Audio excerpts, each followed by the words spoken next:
Well, hello everybody. How's it going? It's late. I'm glad you're here. There's some people here. That's good. I'm a night owl, so you know, you got to strike while the iron's hot, allegedly. How are you doing? Hey, Bo Peep. Hey, TC, Grandma Snark, Anna Brown. How's it going, guys? Rhonda, Gracie. It's tonight. Sandra Massey Hicks. You have enough macabre to deal with. Wish you and your family with love. Thank you. This is how I deal with it. Chrissy Never in Newton. How are you doing? Welcome to the channel. Shadow of a Lotus. That's pretty. AKA the Cat Lady. How's it going? Trace on the case. Hey girl. I knew you'd probably be up. Zero. How's it going? All right. So there's really no right or I don't really know which way, or there's not a real easy way, I guess, really, to do this. So I just know that it needs to be done. I need to get it done. I need to cross this off my bucket list. Okay. It's not going to be an easy topic to talk about. And so this is a strong trigger warning. Okay. We're going to be talking about a lot of occultic type of, talk, I guess, banter, practices, allegations. Either way, I just want to kind of go through it and kind of, I guess, present it, and you be the judge. Let me know where you find similarities in not only Chad and Lori, but also Tim Ballard, Jody Hildebrandt, Ruby Frankie. Of course, it comes from the Hamblin case. So, anyway, so I had ran across it last night. I obviously copied and pasted it into my Canva app, but never read it. Not this. So I was just like, oh my God. I was going point by point, and I was just OMGing the whole time. Right. And Tom Harrison. Okay. Visions of Lori. Just kidding. Visions of Glory. Okay. So, we know it was on Lori's person whenever she was served in Kauai, Hawaii, with orders from the judge in Idaho to produce Tylee and JJ within 5 days. That was, I want to say, January 25th, 2020. I wish I had that queued up, because I would, let me pull it up.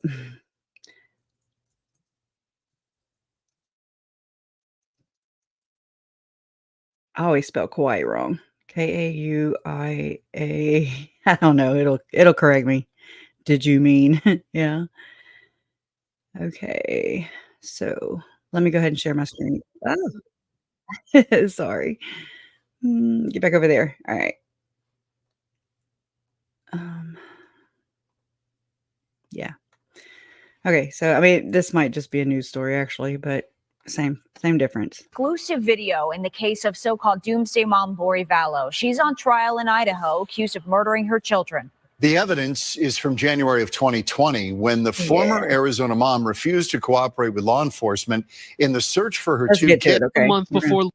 Just a month before Lori Vallow was arrested on 2 counts of child abandonment.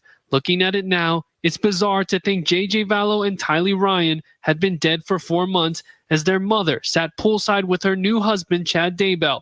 Detective Colin Nesbitt and other Kauai police officers located them near the condo they rented in Princeville, Kauai. The newlyweds getting a tan. Do you have any questions regarding that? Back then, authorities in Idaho and the FBI wanted to know her kids JJ and Tylee were safe. Vallow was served with a court order from Madison County, Idaho, to physically produce the children to the Department of Health and Welfare in a week. In the video, Vallow shakes her head at the paperwork, and Daybell looks on. Do you need something? Any questions? You have any questions for that? Just a day later, the public would learn where the so-called doomsday couple was spending their time. And months later, authorities discovered the remains of JJ and Tylee on Daybell's property.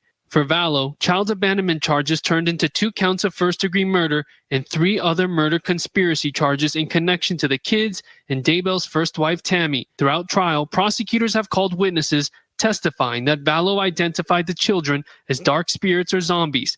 This video, just one of the state's exhibits to show Vallow was a suspect early on in the investigation with no sign of her own children. I'm Justin Lum for Fox 10 Investigates. Thank you, Justin. And that was more than right. Like I'm a reporter. Anyways, thanks, Justin. Back over to you, Krisha. Anyways, so I know. Hey, Jojo. Hey, AJ. And anybody else that I missed who came in since then. Okay. So I'm trying to figure out. Y'all know I'm not organized, so I'm just trying to kind of map this out in my mind. Mind mapping. Oh yeah, I'm gonna play this intro because it kind of it goes with the subject matter. Okay, so I'll enlarge that in just one second. But this is the lives and lies of Gordon Bowen, and this is how Tim Ballard and Tom Harrison connect. So I'll just play like the intro into this, okay? Because it's pretty dark. I'm not even gonna lie. But so is the subject. So here we go. Right? I know. It's just freaky. That's some freaky stuff right there. I mean, when I heard that song, I had to put it with that. And I was like, oh, yeah, that goes together. Some things just marry up right away very easily besides Tim Ballard and his couples ruse crap. And anyways, let me not get ahead of myself. So, okay. Well, yeah. And I mean, I don't want to say it's all because I don't, this is hard enough to like even talk about without offending everybody. You know what I'm saying? Like just to get people's minds open to the idea that these things happen. Obviously, these things happen because the evidence is in this case. The evidence is Tylee and how she was found on Chad Daybell's property. JJ, how he was found on Chad Daybell's property. Just the way they handled things, different dates, whether or not they ran out of time or energy and couldn't, murder both kids not murder, sacrifice both children on the same night, or if it was intentional. I really don't know. And there's a lot of ritualistic elements to this. And I mean, I tiptoed around this in the very beginning, but in the back of my mind, I was like, okay, but how they were buried, how this happened. I'm just telling myself this because it's so hard to even realize or to think that this happens in our world today and in plain sight. A lot of it is in plain sight. So I just don't want to be ignorant. I don't want to just be like, yeah, no, that doesn't exist because why? A lot of people say, well, that's never been convicted. It's never been proven in a court of law. Okay. There's a reason for a separation of church and state. There's also another reason that, let's say, predators hang around children and the vulnerable, they prey on them. Right. Well, they also are mad, they're good at their craft. They're good at what they do. They're right there with, right amongst us. And, these dark arts they practice, I don't know where they blur the line exactly. It seems like this is just me in my little, analyzing brain where it just seems because like, Lynn Packer, right? He has done a lot of work, journalistic work, bringing out the shadiness of Tim Ballard and yes, of Sound of Freedom. I know. I cringe. I cringe at the thought of people who didn't know any better. Just, they don't peel back that first layer. It's not your fault. You got duped. We all get duped. Just let's not be duped anymore. And let's not support the dupers. You know what I'm saying? Because by that movie coming out, I know it's not directly connected. People aren't connecting the two directly yet. Okay. But it's painting a rather, clearer picture that the more and more we dig into this, the more and more they are connected. And there's a reason for that, because what we allow is what will continue also. And so I want to start like kind of by, let's talk about like the couples ruse. Okay. A lot of you are like, what's the couples ruse? And I mean, I don't know. It's something really dumb, but it obviously works because, and that's from me sitting here. And I mean, there's people who have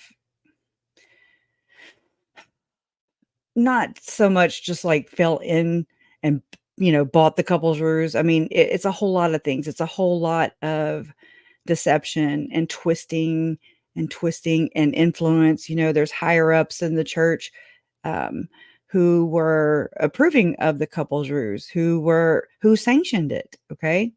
And Russell Ballard, allegedly. I'm gonna say allegedly. But he allegedly sanctioned the couples ruse. And we were learning all this from what's coming out in the civil lawsuits against Tim Ballard from multiple women. And these are just the ones who chose to be, or they're brave to me, in my opinion, they're brave to not remain anonymous, because there are some who have remained anonymous and settled out of the spotlight, so to speak. So there are more. We don't see them because of how they chose to go about it. So I don't fault them for that, but I do just want to just tell the women who did choose to not, to come out and show their faces, their names, open themselves up to public scrutiny, to abuse, even more abuse, because, I see how Tim Ballard reacts to anybody who is like, if you're not for us, you're against us. It's that kind of mentality. And I mean, that's super sketch because so Tim Ballard is he's a sketchy little dude, and I've been watching him for about 5 years now.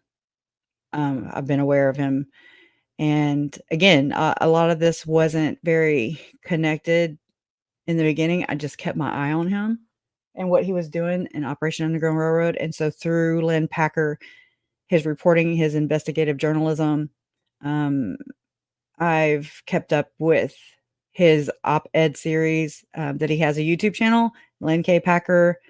If any of the mods, can go grab that link for Lynn K. Packer on YouTube and put it in the chat, please, if you can. If not, I'll put it in the show notes. But and so he had a report, and it was called Op-Ed number 23, and it was satanic ritual abuse. And actually, I'm going to go there. So,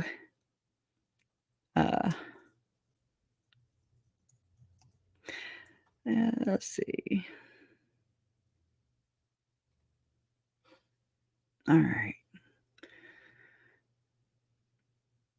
I'm going to say my computer's been really slow. All right, let me fix my aspect here.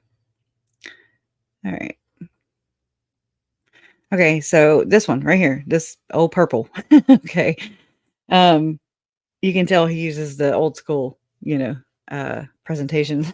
I think look, there's Coco Berthman. There's it's all tied in. It's like this band of misfits, and they are causing chaos and all this destruction and deceit, and victims lay in their wake. Okay. And it's big. This is bigger than Chad and Lori. Chad used to speak at Firm Foundation, Firm Expo, Preparing a People events. Last night, I actually found one that Jason Mao, that I was like, son of a bitch. Because I mean, how did I not catch this before? But Jason Mao is somebody who's, his DNA was even collected on a buccal swab in this case for, the dates around Tammy's murder and whenever she was shot at. And I'm just like, why? Like, what's up with that? And anyway, so last night I found he was on I want to say it was called, I don't remember the name, but it was a presentation, not a presentation. It was a speaking engagement and it was in Rexburg. Okay. The speaking engagement was in Rexburg and the damn mayor of Rexburg spoke at it too. A senator also, and a governor, a former governor. So I was like, these are not just little peons, okay? These are people who obviously flew under my radar. I look at these people like Rod Meldrum, like Michael and Nancy James, like Michelle McDermott, like who pulled down videos. I have 2 copyright strikes. If I get one more, my channel goes down. She did that while I was in Boise. And she wrote me an email saying, and I mean, her name has been mentioned in trial testimony. Okay. Because she was at these events. Now, I never really scrutinized her, but it would be different if I was scrutinizing her. But that I never did. I just mentioned her name because, I mean, it's part of it, but never really scrutinized her. And yeah, so she had sent me an email. I read it out loud to y'all when I was in Boise because transparency, right? And I even shared what I wrote back to her. And I mean, when I'm away, and on my phone, it doesn't just show me all the things about my channel. So I didn't find out till I got back, really, that had happened. And I was like, oh my God, one more. And I mean, so there's a certain amount of time, I want to say 90 days or something. And I'm like, oh, I can't mess up at all. Not even don't even play music that does not belong, that's not registered to me, that don't pay for. None of that. No mess ups. And this is my work, this is my family. This is my journaling. This is my journey towards, through justice, through understanding. And I mean, if I lost that would suck, especially when I wasn't actually being, anyways. But persecution complex, it is real. Just know that. But okay, so this had caught my eye, and this was after I had gotten, I'm watching the Salt Lake Tribune, I'm watching Fox 13 News, and there was a story that came out in, I want to say 2021, 2022. It was one of those. It's kind of a blur for me. And let me type that up real quick.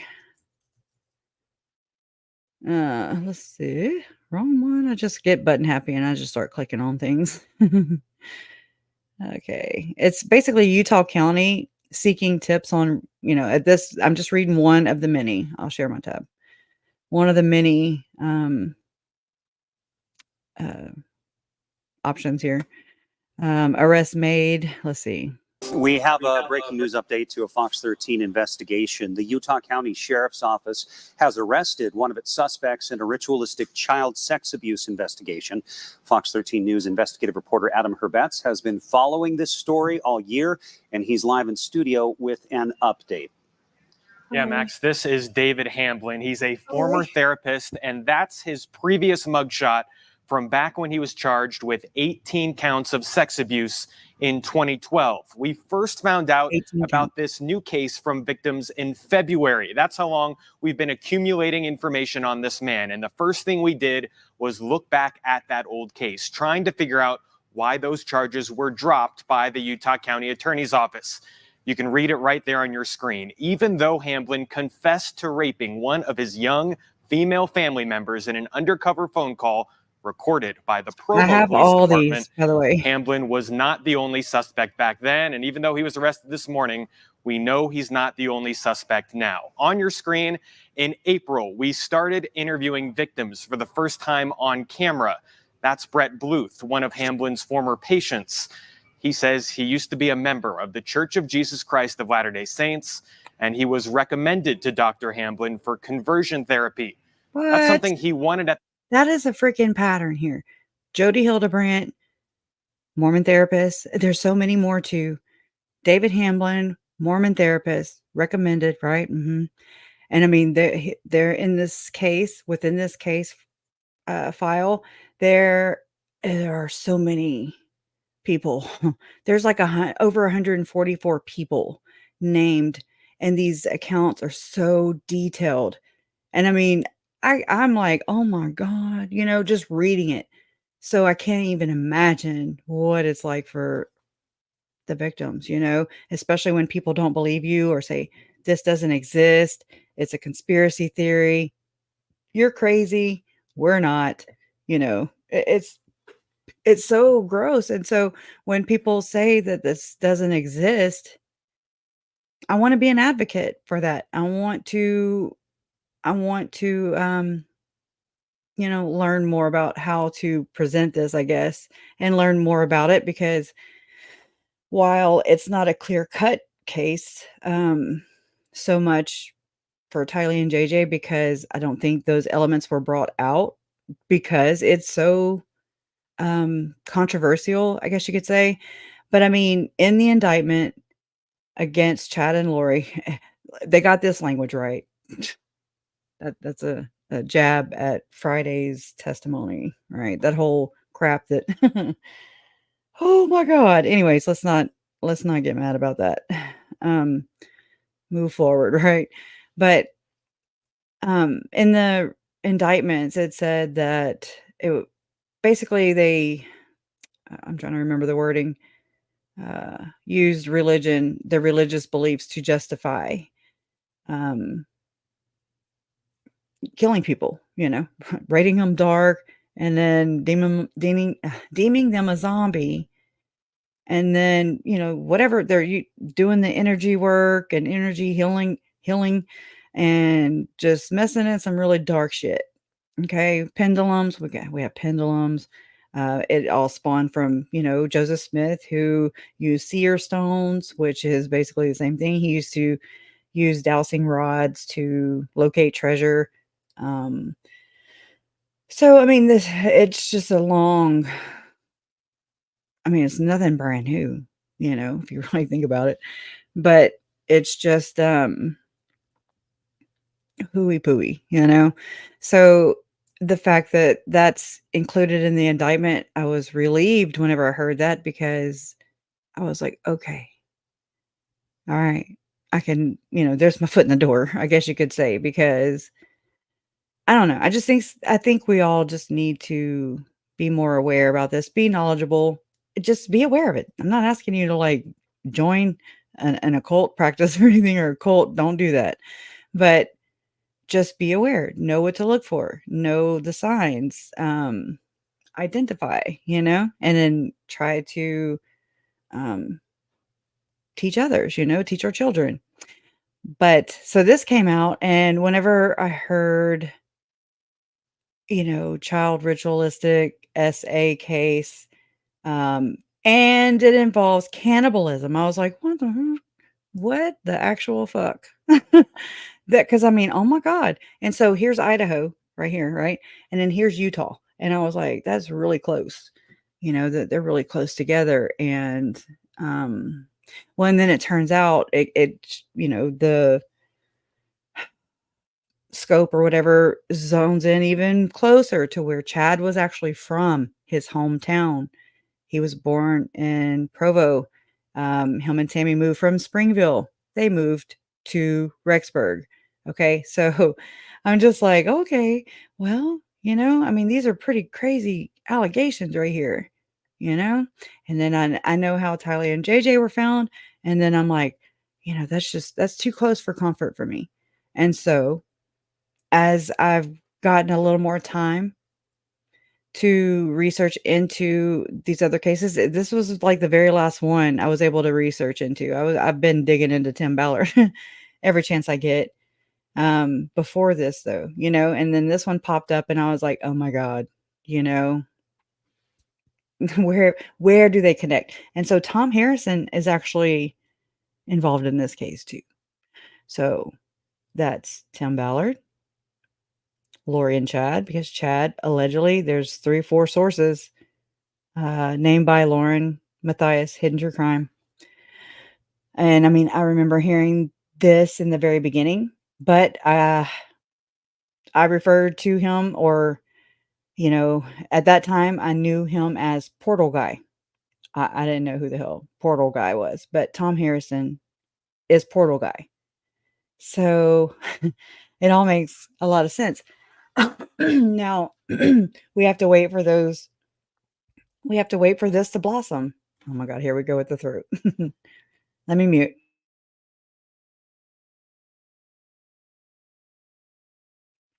Anywho, all right. What case are we talking about? We're talking about all the cases. So we're going to be talking about, it's just, our orbit. We're going to be talking about mainly the Hamblin case. Okay.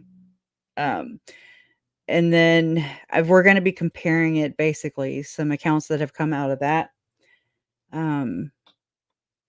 with kind of their practices and just things that the alleged victims were put through, in detail. So heavy trigger warning, and you more than anybody else. So definitely, if this is too heavy for you, we understand. You're more important. So if you have to duck out, totally understand. Thank you. It's just not for the faint-hearted or whatever. Okay, so let me let this finish playing. At the time, but he says those sessions took a turn. Hypnosis was a big part of it. He told me that from the very beginning, that was his main technique. Dr. would say, do you want to be healed of your homosexuality or not? And the answer was yes. Do you think this time it will be different? I do think it will be different. I think in part because I have some information that can connect some dots. Then in May, the Utah County Sheriff's Office spoke about this case for the first time publicly, announcing it was opening a ritualistic child sex abuse investigation spanning 3 counties, Utah County, San Pete County, and Juab County, between the years 1990 and 2010. They did not name any suspects, but the next day, Utah County Attorney David Levitt held a press conference naming himself and describing his link to Hamblin. This therapist was my elders quorum president in the Church of Jesus Christ of Latter-day Saints. Right. He was my neighbor. I had a family connection. Anything else? And I testified at that divorce hearing. I'm Rosie well Hamblin. aware of who the therapist is, and I'm well aware of many of the players here. Levitt said the investigation was politically motivated, but even after he lost his bid for re-election, the investigation into Hamblin and others continued. And all of Now, who does that sound like, though? Whenever Tim Ballard, when the accusations came out about Tim Ballard from those women, what did he blame it on? Right? It's politically motivated. It's a hit piece. It's a blah, blah, blah. It's everything but their own actions. It's Chad Daybell. Basically, he's blaming everybody else but himself. Lori, no one was murdered here. Okay. You got all these kooks and they're like, they are not in touch with reality. However, they are very much affecting our reality. So, anyways, but this is a common persecution complex thing. It's never because they did anything or they could be, there's no conscience, it seems. the investigation into Hamblin and others continued. And all of that, of course, leads us back to today, this morning, with what the Utah County Sheriff's Office describes as its first arrest. We expect they will have a press conference this afternoon, and we will be live from Utah County with that update when it happens. And no, so they have already arrested Hamblin, Okay, Gordon Bowen is the one who brought him to the police station, allegedly. And then after months of being in jail, they arrested Roselle Anderson. Anderson, keep that name, put a pin in that. Roselle Anderson, but we're going to call her Rosie sometimes, was married to David Hamblin for years. She's interesting. But there's allegations against her. Again, I said there's over 144, not thousand. Well, but in this case, over 144 people named. And so we're just going to kind of go over the structure and the beliefs of that the alleged victims, David Hamblin and Roselle Hamblin's daughters, have alleged. Okay. And I mean, these are their parents. These are the Hamblin daughters' parents. And their friends and these higher ups, if you know what I mean.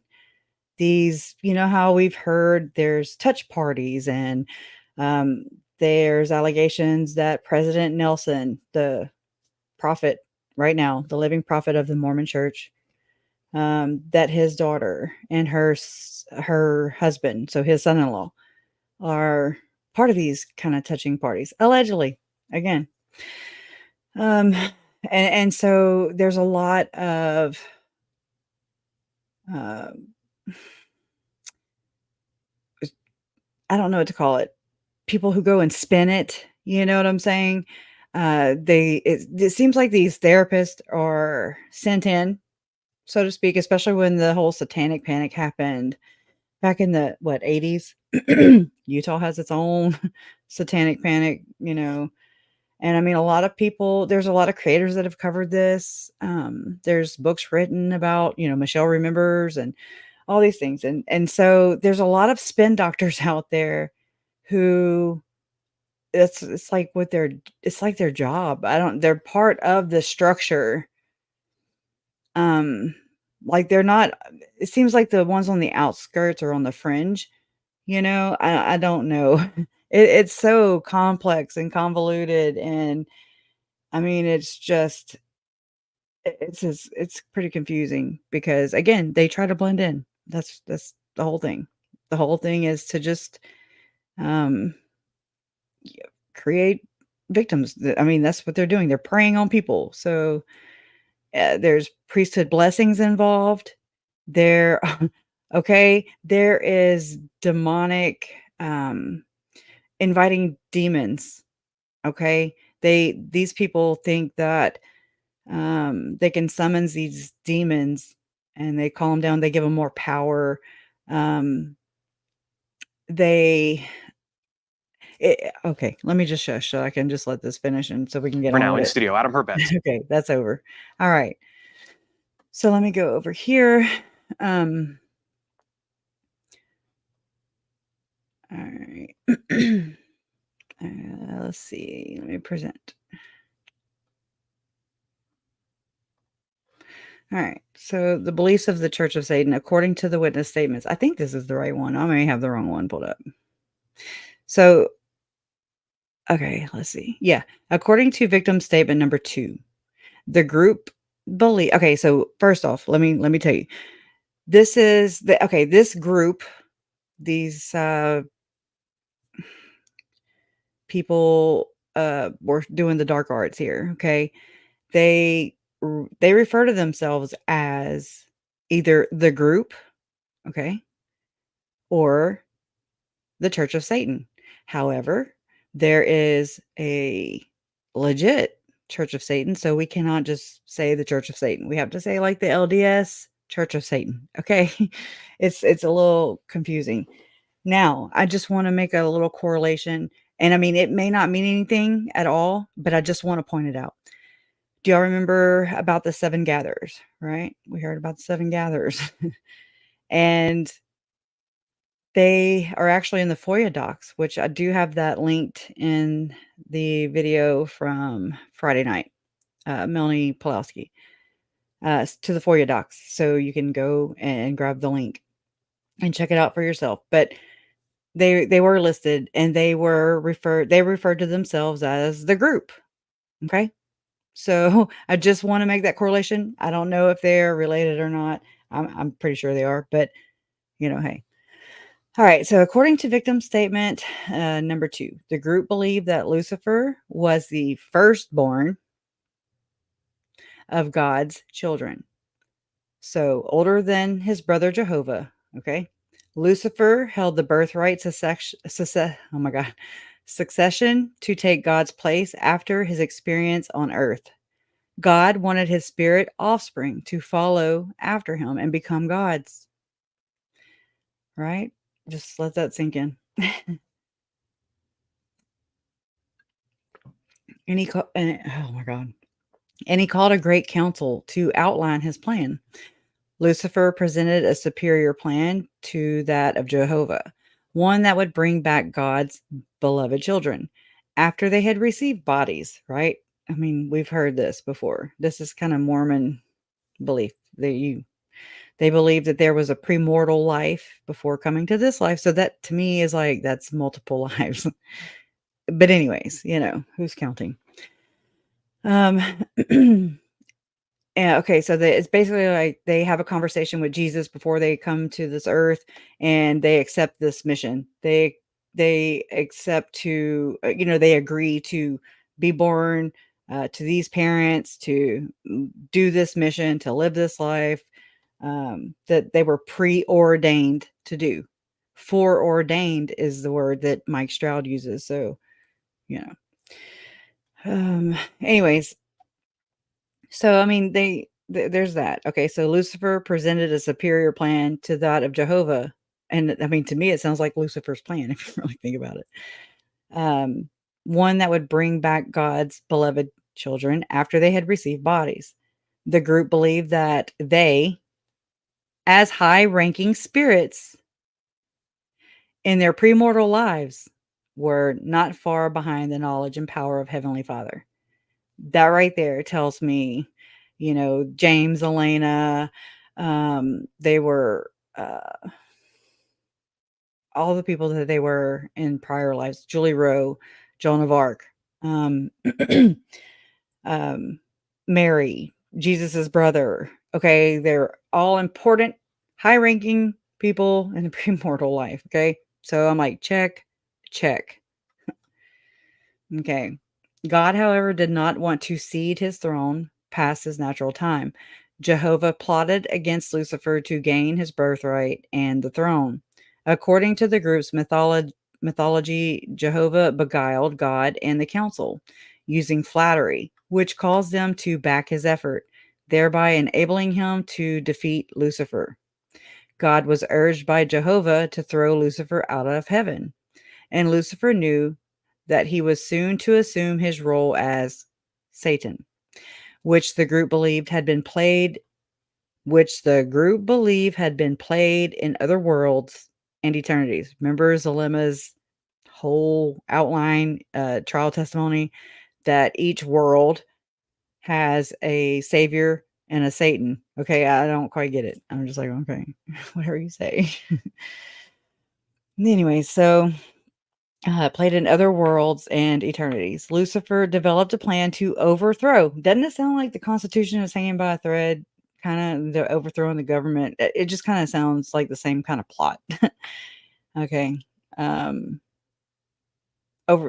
Lucifer developed a plan to overthrow Jehovah and God in order to enable his brothers and sisters to return from their mortal lives. I'll check in with y'all in just a little bit. The group believed that Lucifer's, quote, great and elect followers were the only ones promised a high status and ranking in his kingdom on earth and progression in his future kingdom, unquote. Lucifer would eventually lead his church to victory against God, the Father. The adults claimed that Lucifer would choose the body of one of his followers to inhabit, which was said to be, quote, the highest honor one could achieve. Okay. Victim number 2 also made note of the opposites game. That is well at play here, right? Because they're like, oh, turn up the pain. But they're, Chad and Lori's whole thing, their group is supposed to be over healing. Okay. And you're like, what? It don't make sense. Okay. And I'm going to try and use keywords or code words so I don't get totally shadow banned, okay, by YouTube. So I'm going to say CA. I'll just say CA, even though we know it can go for adults too, okay? So CA was not CA at all. And love was the sexual satisfaction of adults, while hate was going against the Church of Satan by resisting the CA. Again, code word. By, let's see, by, I'll just say by diddling the children, the adults were glorifying Lucifer and, quote, raising up a righteous seed to him, unquote. The adults also taught their children that killing those who went against the group was righteous and furthering the Lord's work here on earth. Lucifer. And that's another thing you'll learn is how they refer to Lord. It's interchangeable when they can't actually use the name Satan. You know, like if there's other family members around, they will use the word Lord. Lord is used a lot. Okay, so evil was said to be a designation given by God and Jehovah to justify their unjust actions towards Lucifer. Crazy. The mythology was said to have been recited and reenacted in 1991 or 92 in a condo in Provo, after which the victim was tortoised by a female adult who took pins and pricked her genitalia internally and externally. This was punishment for the victim singing, quote, the armies of Helaman, LDS children's song, in her room. Afterward, 2 other adults diddled the victim in both areas. I don't know what else to say. Once the diddle was concluded, one of the adults gave a speech about the victim's responsibility in her role as, quote, the peacemaker. And then the adults put towels on the floor and everyone disrobed. The adult who spoke said that the participants would form the chain of Lucifer, which consisted of adult participants forcing the children to perform diddle acts on the adults. Okay, this is the hierarchy of the Church of Satan according to the victim statements. According to victim number 2's statement, quote, obedience to elders is supreme, unquote, within the Church of Satan, the LDS Church of Satan. Sometimes we'll refer to it as CS, okay? The CS Church of Satan uses, quote, the council system where the various groups, and there are various groups, where the various groups each have a council with high councils above the groups. The councils have titles for their exclusively male members. So it's all dudes, right? Sausage fest, sorry. Such as, quote, the peacemaker, who enforces the peace and silences everyone, and the deaf one, who is deaf to Jesus Christ, as well as the deceiver, who is above public suspicion, the conspirator, which there's no explanation there. The witness is the record keeper, and the punisher. I think I did go over this once with you already. Now that I'm reading it again out loud, it's like, anyways, members who fall from grace within the CS face an internal disciplinary process that can end with tortoise and red rum. This tortoise and red rum will be carried out by the punisher. That's like that just made me think, right?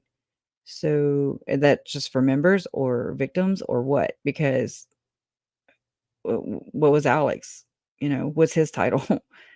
I'm trying to figure out who's who's holding what position, you know, in the structure. If they are in practicing the dark arts, which I mean, it really does look like it. So these are the roles within the Church of Satan, according to the witness statements. Roles within the CS consist of roles within the CS family, as well as roles within the various councils. Peter Familius was the role assumed by the husband or eldest male within a family. Chad is the eldest, and so is Alex. Okay. and he holds ultimate authority. Women and children are his property, and children can be used by the paterfamilias as, quote, collateral for getting ahead, unquote. Any favors or gifts bestowed by the paterfamilias came with a reciprocal obligation to pay him back, usually with diddling favors. Okay. Victim 2 indicated in her statement that as peacemaker, it was her job to continuously express affection for her paterfamilias. The CS teaches that Lucifer refers to himself as the peacemaker. So here we have Lucifer. He thinks he's the firstborn in their belief system. And he's the peacemaker. So there you go. Which directly undermines Jehovah's designation as Prince of Peace in heaven. The peacemaker then is a title that goes directly from Lucifer in the regular and high councils, as well as each CS family. Each family assigns one child to be the peacemaker, but each person is assigned by elders a part of them that is the peacemaker. This doesn't make sense. The High Council peacemaker surveils members to ensure obedience and mediates and ends disputes among members. Now, can this be a girl? Yes, it can, because the eldest Hamblin daughter is actually a peacemaker. Because I'm surveilling. It reminds me of Melanie Gibb, okay? I'm just saying. And so we don't know about Melanie Gibb's upbringing. We don't know about Jason Mao's upbringing. You know what I'm saying? And we don't know all the details about Chad, his upbringing. I think, well, Heather's married to Chad's brother. I mean, this is a generational taught thing. And just the mere fact of Chad just, well, actually all the brothers worked in the cemetery as sextons, but the other brothers moved on.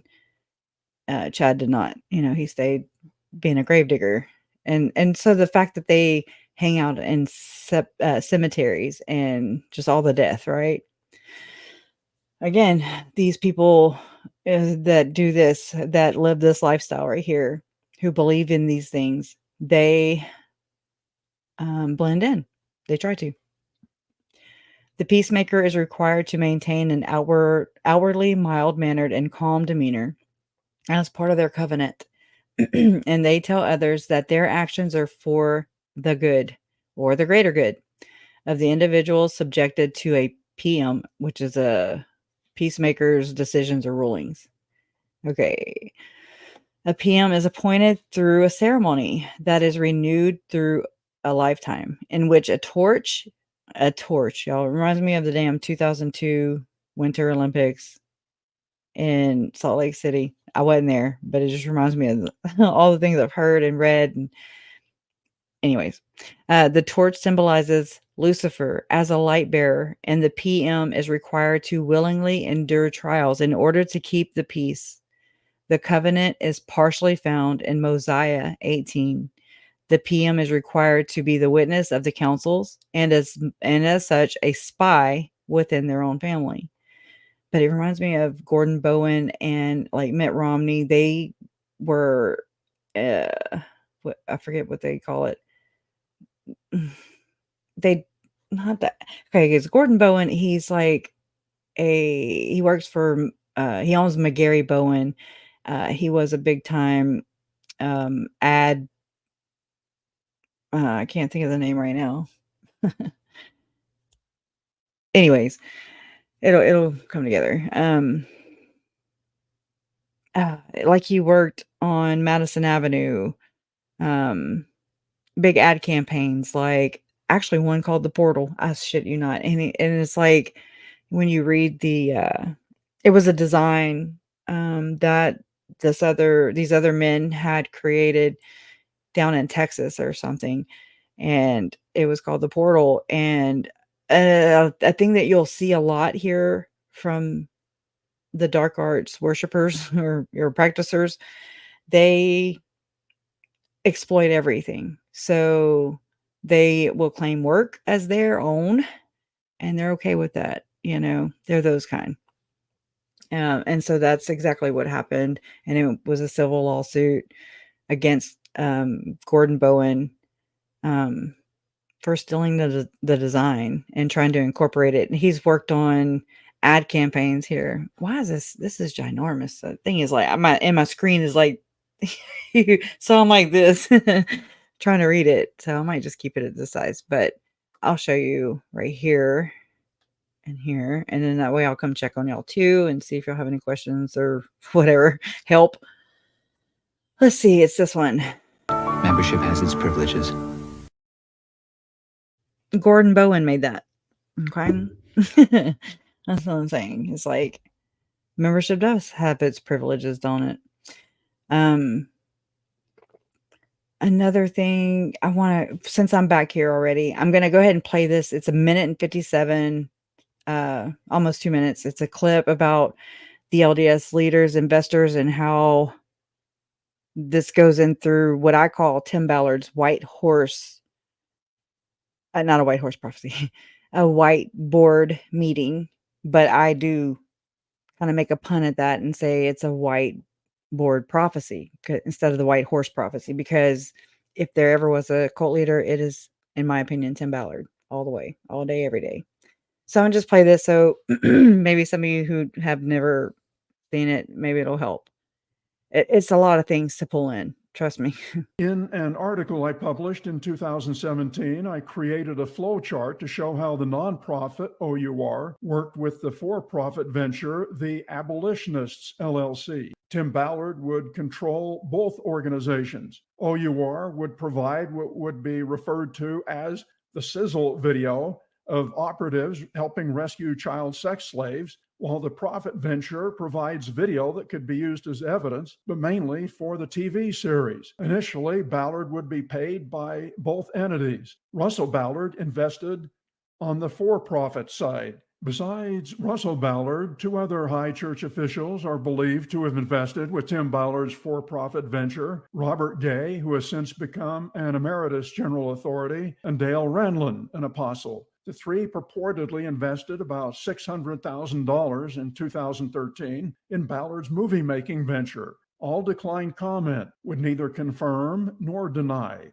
After that, Tim Ballard was able to pick up the phone and arrange for one of his Haiti operatives to meet Elder Renlund for a photo op. After OUR's first missions, a pilot for the proposed television series was produced. The film production company produced a 7-episode pilot to pitch television networks and cable channels. The last episode was about the failed search for Gardy Marty, led by a psychic, although in the series she is referred to as an informant who came forward with intelligence. But no one wanted the series, so that idea was replaced with another.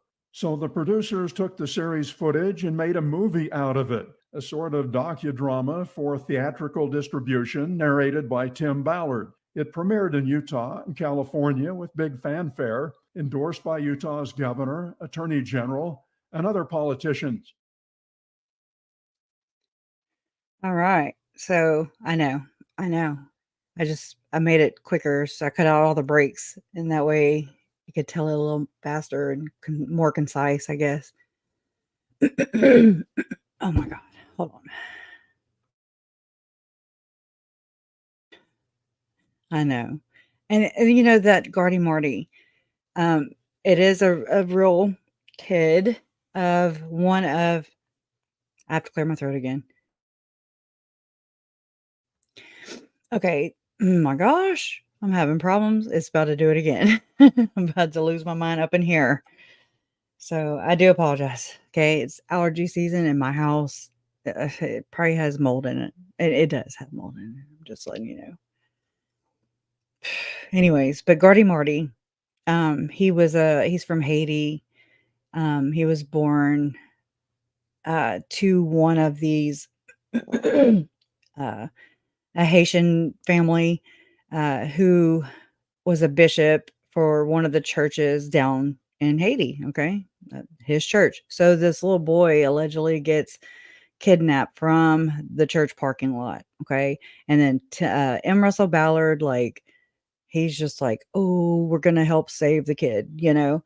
And although it appears to be well intentioned, I really don't think at all It's well intentioned. I think it's a ruse, just like all of this other crap. It's all a ruse. And it sucks to see so many people be duped over and over. I mean, not only by the church's teachings, and I mean, just in the Mormon sphere, that's what I'm talking about. Just not only the teachings of the church, but the leaders of the church. You know what I'm saying? Like, just the shady shit going on. And it's like, wow, holy crap. I mean, the layers of deception are are a lot. And it's just sad. It's sad. It's sad to watch because it's not cool. I don't get pleasure out of that. I know you don't either. And you like don't even know. There's a lot of you who still have family who believe in the church, who, um, you know, still believe in this system or whatever. And I know that people inside the church accuse outsiders or, people who leave the church. Why can't you just leave us alone? Why can't you leave the church alone? Okay. And they're just probably like, we don't care about the church. Just here's a life vest. Come on. And so you're just like, and I mean, I empathize with that so bad because I can see it. I can feel that, um, and I'm so sorry for your journey, but am glad that you're on this side of deception, and the difference, and you can advocate, you can help educate others, you can help get them to see the dangers of, the abuse from the church, basically. Call them out. Have the ability to corrupt at certain points. CD literally is conversing with demons when he's talking beyond the veil. The LDS Church isn't a church. They have a lot of occult practices that Joseph Smith endorsed. Good kind of people. Good kind people. All the mods are night owls. I have family. Let's see. Robin Swain says, I have family members who go to the LDS Church and some are way up in the ranks. I worry about some of them. I think it is a fine line with any religion. Any religion has a possibility to, have the ability to corrupt at certain points. I think they are corrupted. I really do. All of them. You have Mormon leaders who are going and meeting with, what do they call, what do they call it's the horror of Babylon or whatever. That's what they call the Catholic Church, but yet they go and meet and they're just like, but it's like a good old boys club. I swear, y'all. I don't think it has anything to do with religion. It's no different. This is just my opinion. But I think that all the churches are corrupted right now, for sure. Like over here in America, these big ones here, Scientology, Mormonism, Catholicism. I don't know much about Jehovah's Witnesses, probably because they are not allowed to, be online or, I don't know. I just don't hear that much, but, Donna comes from that background. And so I just assume, that why would they be left out of, the grand scheme? But I really do. And it's crazy, but they go and they meet and they're just like, well, can you believe we're getting away with all this? Ha ha ha. How much did you make this year? How much did you make? And they're just laughing all the way to, what's the Rockefeller Bank or whatever you want to call it. So it's like, what? I didn't even expect to learn this though. Okay. So I did not set out to be like, okay, I want to know about, the ruler who's wanting to rule the world. Okay. Was not at all on my radar. But through this case, through researching all the things into what makes Chad and Lori and why my family was murdered, is this was kind of like, oh shit, it's like you can't unring the bell, you know what I'm saying? So it has freaked me out. And I mean, there's a lot of big, powerful people in high places, big connections to money, power, sex. That's what this case is all about. And I mean, yeah, I see that. It's crazy. And so, and there's a lot of abuse inside these churches, in these systems, let's just say these systems, because I mean, really, it's LDS Inc. I don't know what the Catholic one, I don't know their big company name. So it's crazy. When they say the government is supposed to be separate from religion in general, it is not.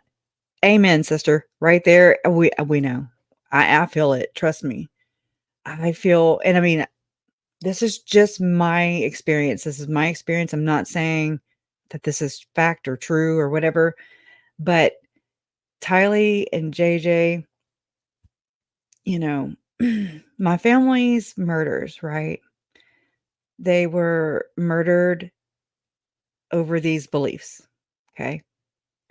And then because Chad and Lori have the right to be tried by a jury of their peers, which is what, 98% Mormon in Rexburg, and Idaho's not as much, but I mean, Boise's not as much.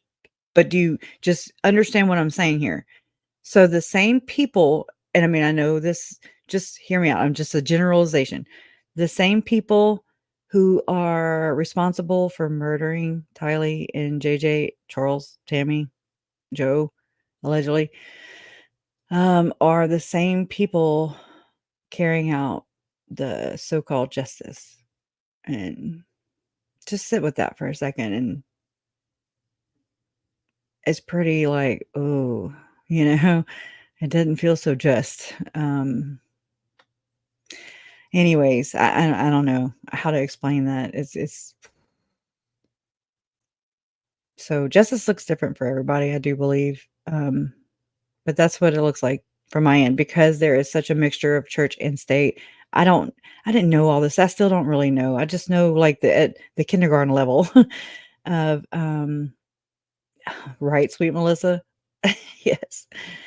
And then think about it. The whole thing about the white horse prophecy is this whole okay, the dog whistle, the Constitution's hanging by a thread.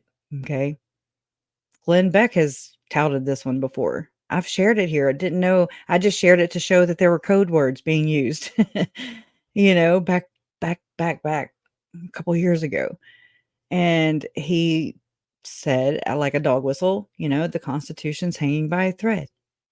And then you look up the white horse prophecy and you have the apologists like Christopher Blythe, like Patrick Mason.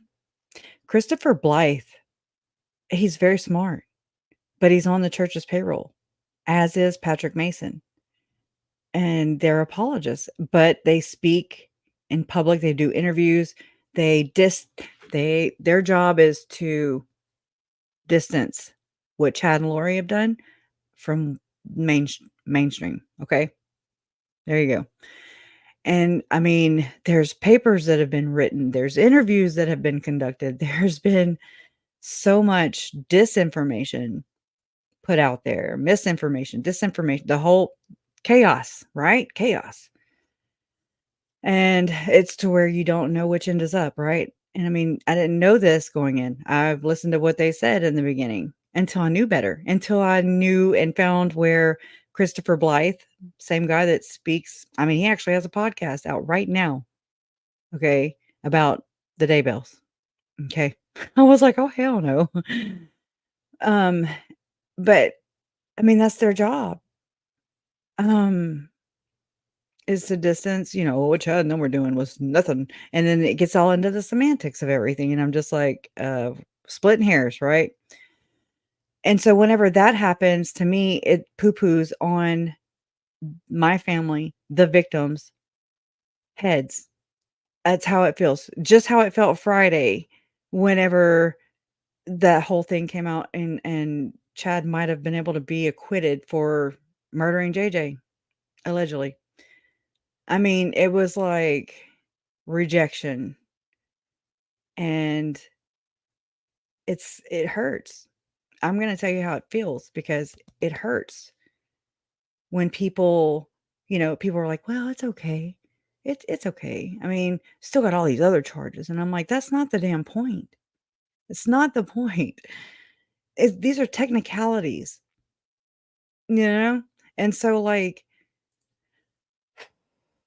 when people distance and try to defend the church and distance what Chad and Lori have done, it's like it makes Tylee and JJ and Charles and Tammy, it's like their lives didn't matter. Like they're not good enough to be, they belong to the church. The church has never spoken out. Not one time. Not one time.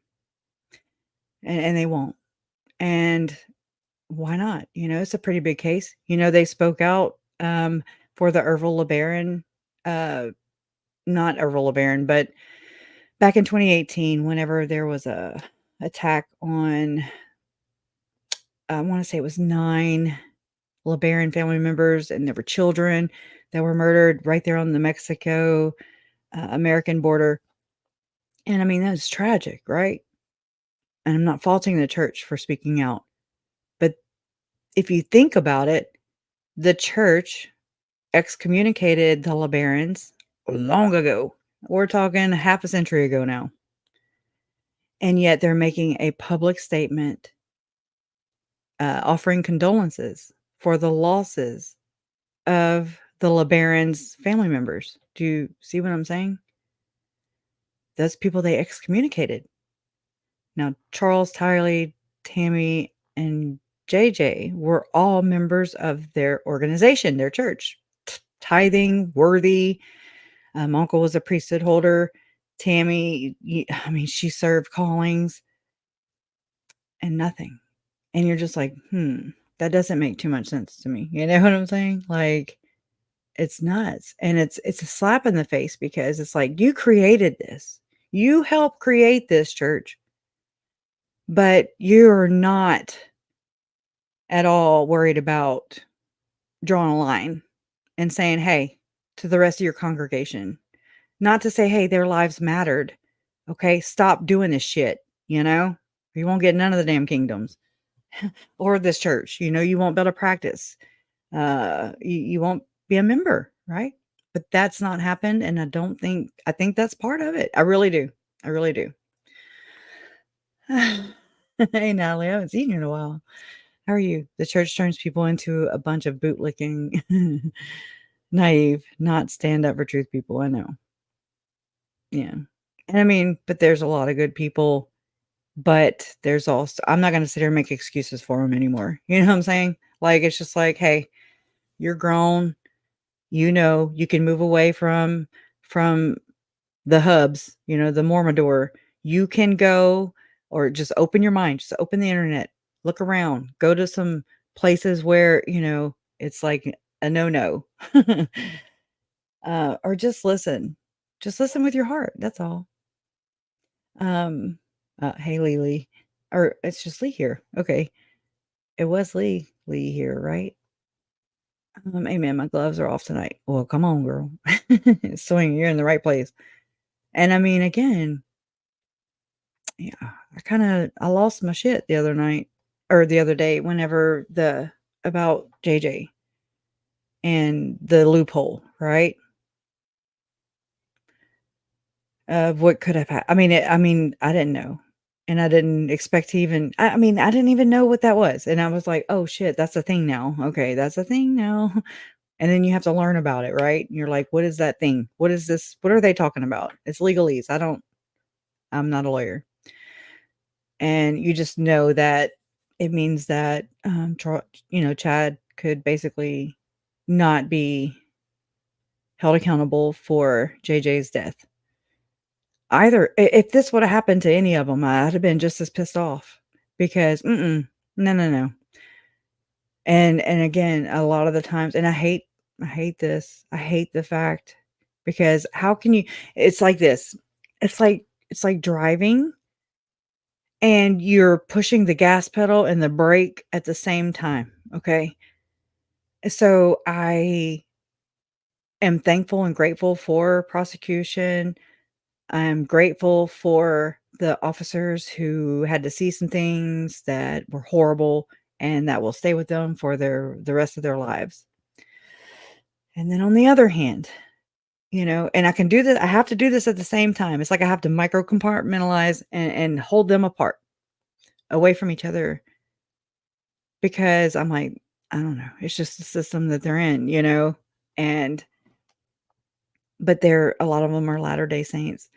Anytime a witness was being questioned by John Pryor about their beliefs or the church or object. I just want to see them fight like that for the truth, whether it makes their church look bad or not. If the church was not involved, then you have nothing to worry about. That's how I look at it. So the fact that there's been so many attempts of throwing a wrench in there, in order for the church to navigate, it stinks. It stinks. And it makes me think that the church is involved. And I mean, I'm just saying, allegedly. I trust nobody either. And I mean, I want to. I used to trust, that's something my mom and Ashlyn, my daughter, and my mom, Kay, they used to be very, what do you call it? I guess, not suspicious, but they didn't trust people, and I would be like, and it's like we kind of switched a little bit because like now I'm like, I'm not picking up anything they're putting down. Don't buy that bullshit. I'm like extra critical and they're just, not saying all the way. You know what I mean? It's just like we kind of switched roles a little bit. I did too. Oh, it was Thursday. Yeah. Thank you. Yeah, I did too. I had to go outside. I was picking up some limbs, branches, and then I made my way into my shop. I was moving shit around. I came back on here. I had dirt all over me. I mean, I didn't care. I was just like, F-bomb like a mofo the other day. I don't know what's going on with this. Why it always has a problem focusing. It's like I need to get away from it. And then, how you doing?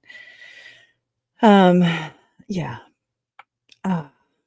But I'm mad at prosecution. I really think that I know they're minimal, but I mean that was big.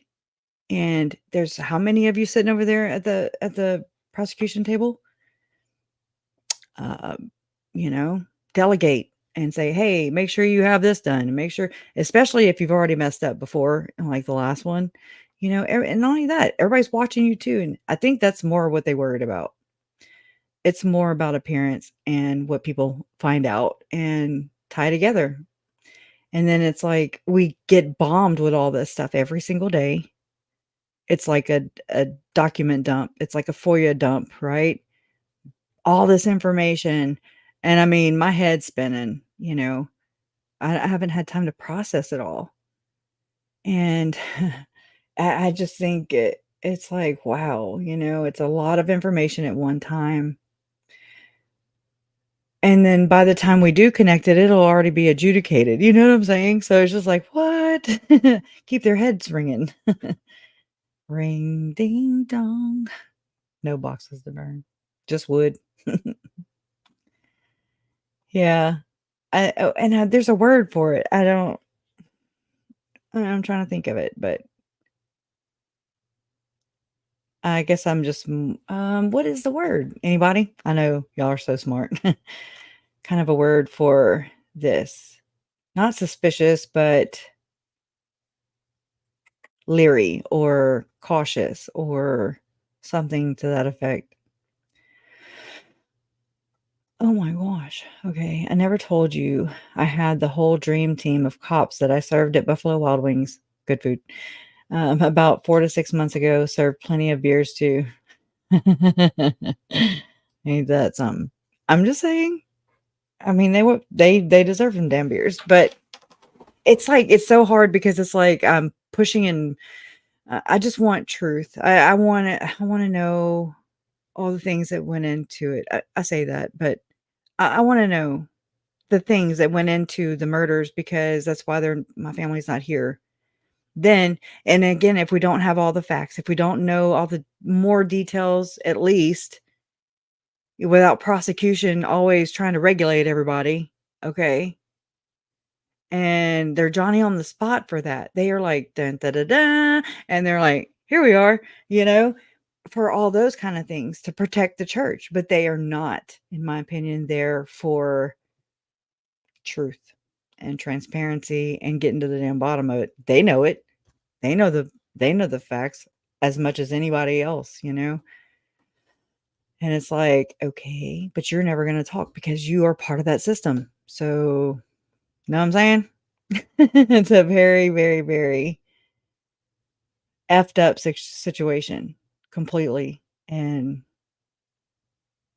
I remember I was like, there's no way they're going to be able to try this case when it was Lori's, right? And Chad, when they were linked together. I was like, there's no way they're going to actually be able, like the prosecution, how are they going to present this case? They're Mormon.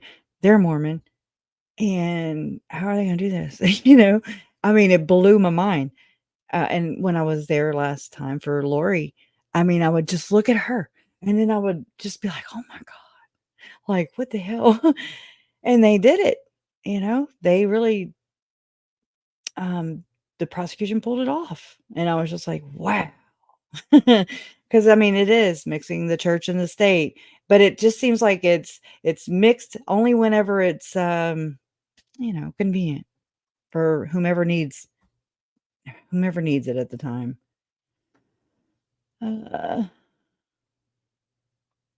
Keystroke record and see when and who actually changed those dates. Ooh.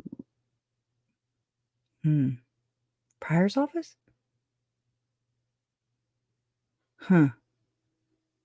Who has access to it? Oh, and I used to work for the city court. I used to type in minutes all the time. But I didn't know all that.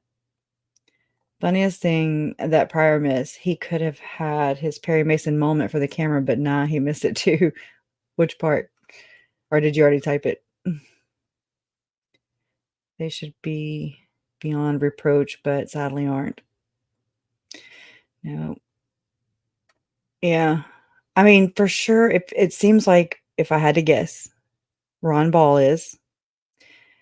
And I would say Ray too. Hope. Now, I don't know.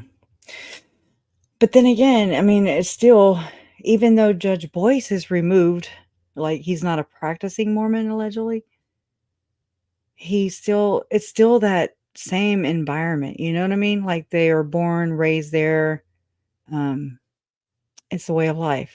It's a culture too, And I mean, I think it'd be like me over here in, I'm Cajun, that'd be like trying to take the Cajun out of me. Yeah, they did. As they should have. That one guy, he's always like this, Rocky or whatever. He's always all contorted. And I'm like, what the hell? What's he doing? Yay, let's do insomnia together. Right. Right. I don't know. Mom is going to keep me updated though. Let me look at my phone real quick and I'll let y'all know the last thing I heard. Thank you for asking about Uncle Jerry. He's my parent. He's my godfather. Also, Mom.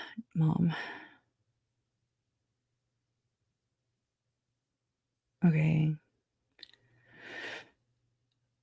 I asked her how actually. I was like, bonjour, comment ça va? Okay, because I'm Cajun French, right? how's it feel to be home? And then I asked her about, what our plans are, everything about my little girl's graduation tomorrow at 3. And then she said, feels great. Wish it would be longer. Leave Monday, 6 a.m. We're exhausted, but good. This happened today. Jerry's not felt well lately. He will never let Melanie go to the doctor with him. Just saying. Long story short, he's in the ER, now admitted. Did lumbar spinal tap, not encephalitis. Checked for meningitis. No results yet. Called in an infectious disease doctor because he thought he may have shingles. Doctor isn't convinced that it's shingles. They're keeping him comfortable. All we can do is pray. They have him isolated as precautionary measure until they figure out the issue. Time will tell. Please send prayers. So there you go. I hope that's okay to share. I mean, it is. Ooh, talk French. I said, ooh, talk French to us, Oh, y'all. And Megan had bought Larry this 'Twas the Night Before Christmas book, but it's like Cajun. It's like Kunas. And he read the whole thing. I wonder if I have the video because I recorded it, but then my phone ran out of space, because it's the story of my life. I need a bigger storage phone. I got duped. Okay, where would it be? I know, I'm so off topic. So off topic, I need to reel it back in. Reel it back. If I ever had it at all. Let's see. Videos. Let's go here. It would be about a month ago. No, about 3 weeks ago.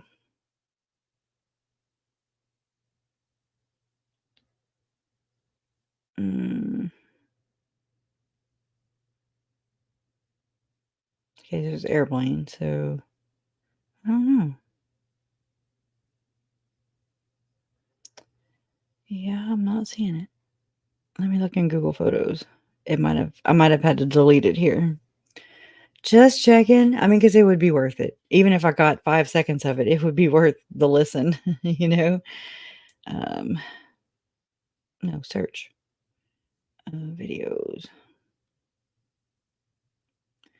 Okay. I have a lot of videos.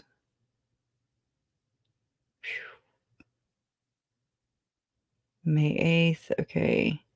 It was around my birthday, so May 3rd. I'm trying to think of when I was there and when I was home. May 3rd was a horrible day.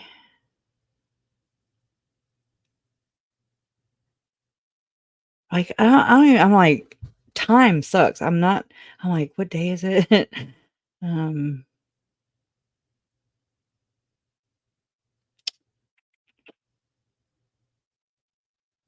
know. I guess not. I don't see it.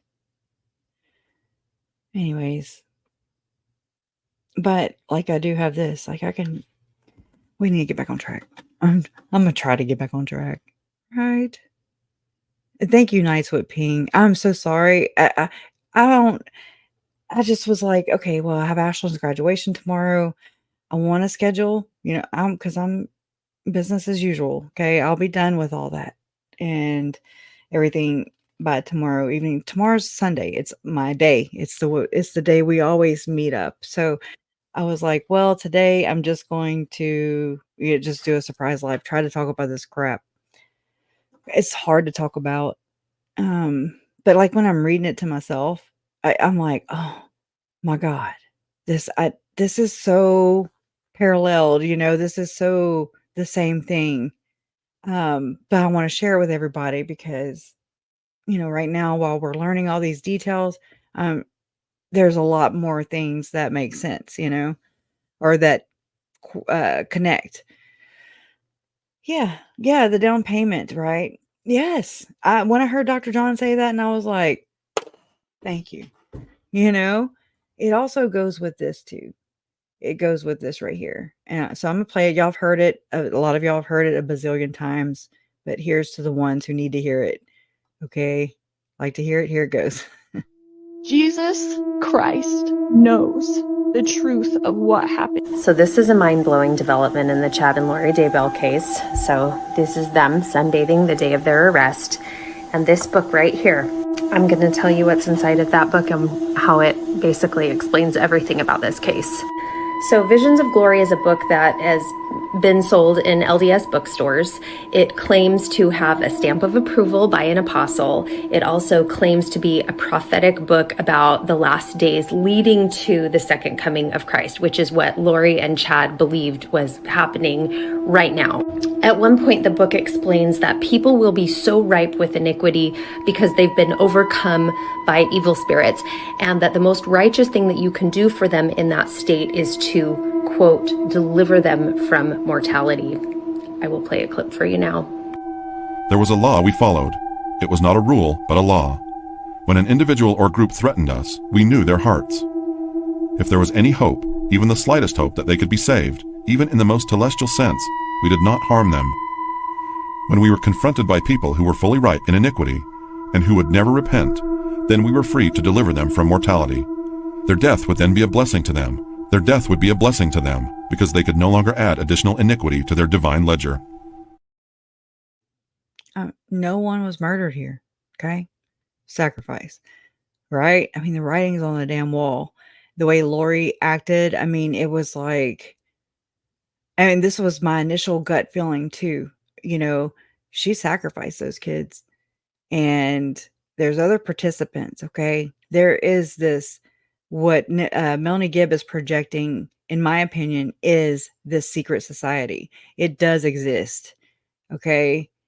And so usually what they are touting about, they are practicing. We've seen it time and time and time again. So there's that. And then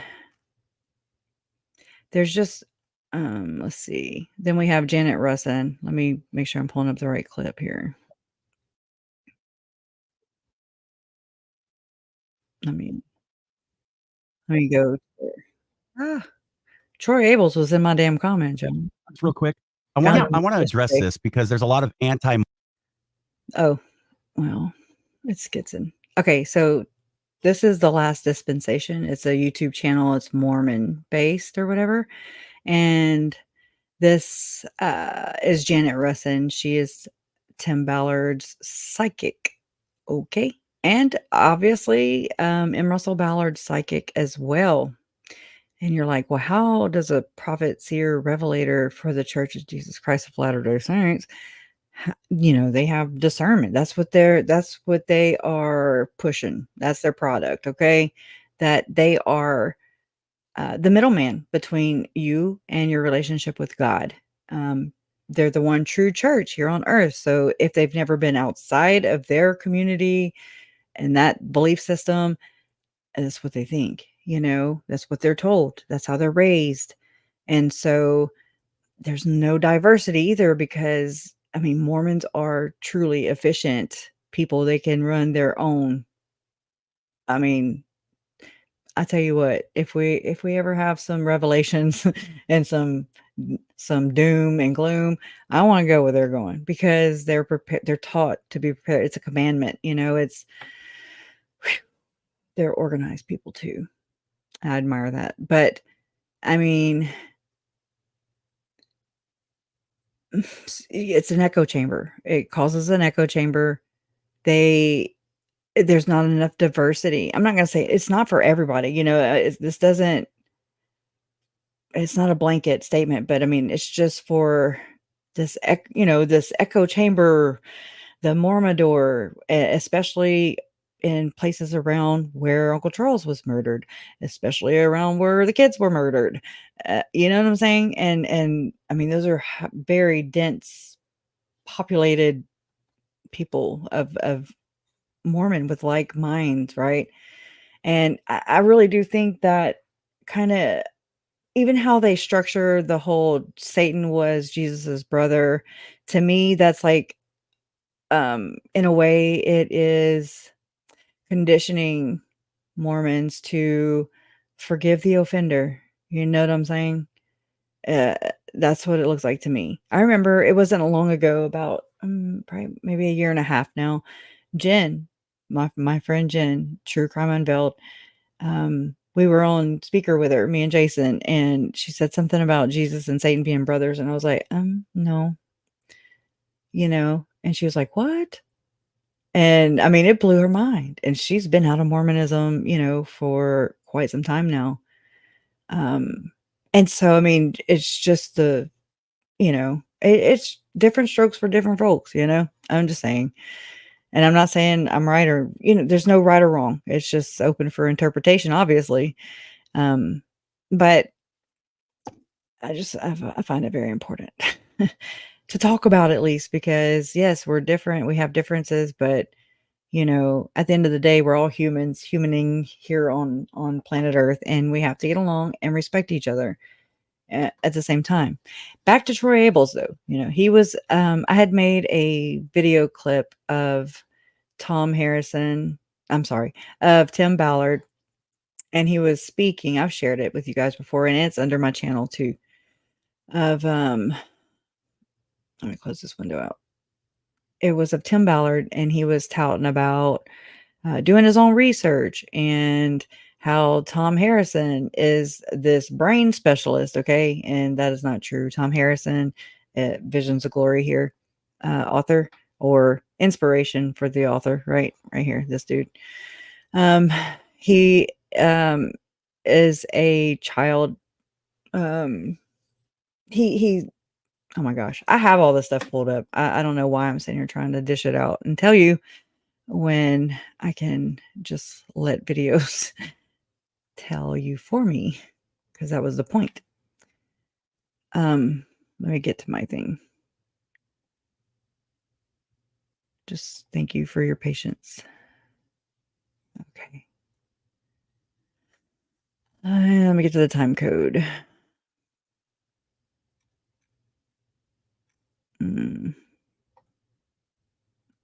Okay, so I guess we'll start here. Let me click on this and then share this tab.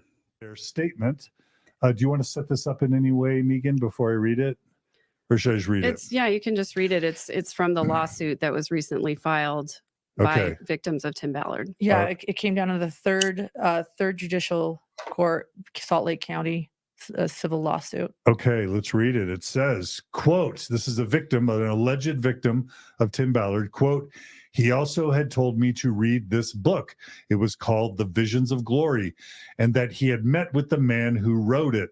His name was Tom Harrison, and that Tom had told him lots of visions that he had that actually had Tim in them.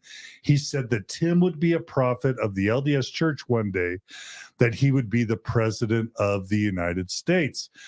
And so if Tom Harrison is meeting with Tim Ballard and emboldening Tim Ballard to believe that someday he's going to be a prophet or president of the United States or helping to usher in the millennium, that's the type of histrionics that both led to Chad and Lori feeling like they could escape to Hawaii with the trail of murder, and Tim Ballard to think that he could escape his fraud and sexual predation to become a U.S. Senator from Utah or eventually President of the United States. And I want to add to that too, I didn't make this clear at the beginning. This is important because we saw that banner with Tom Harrison in the center.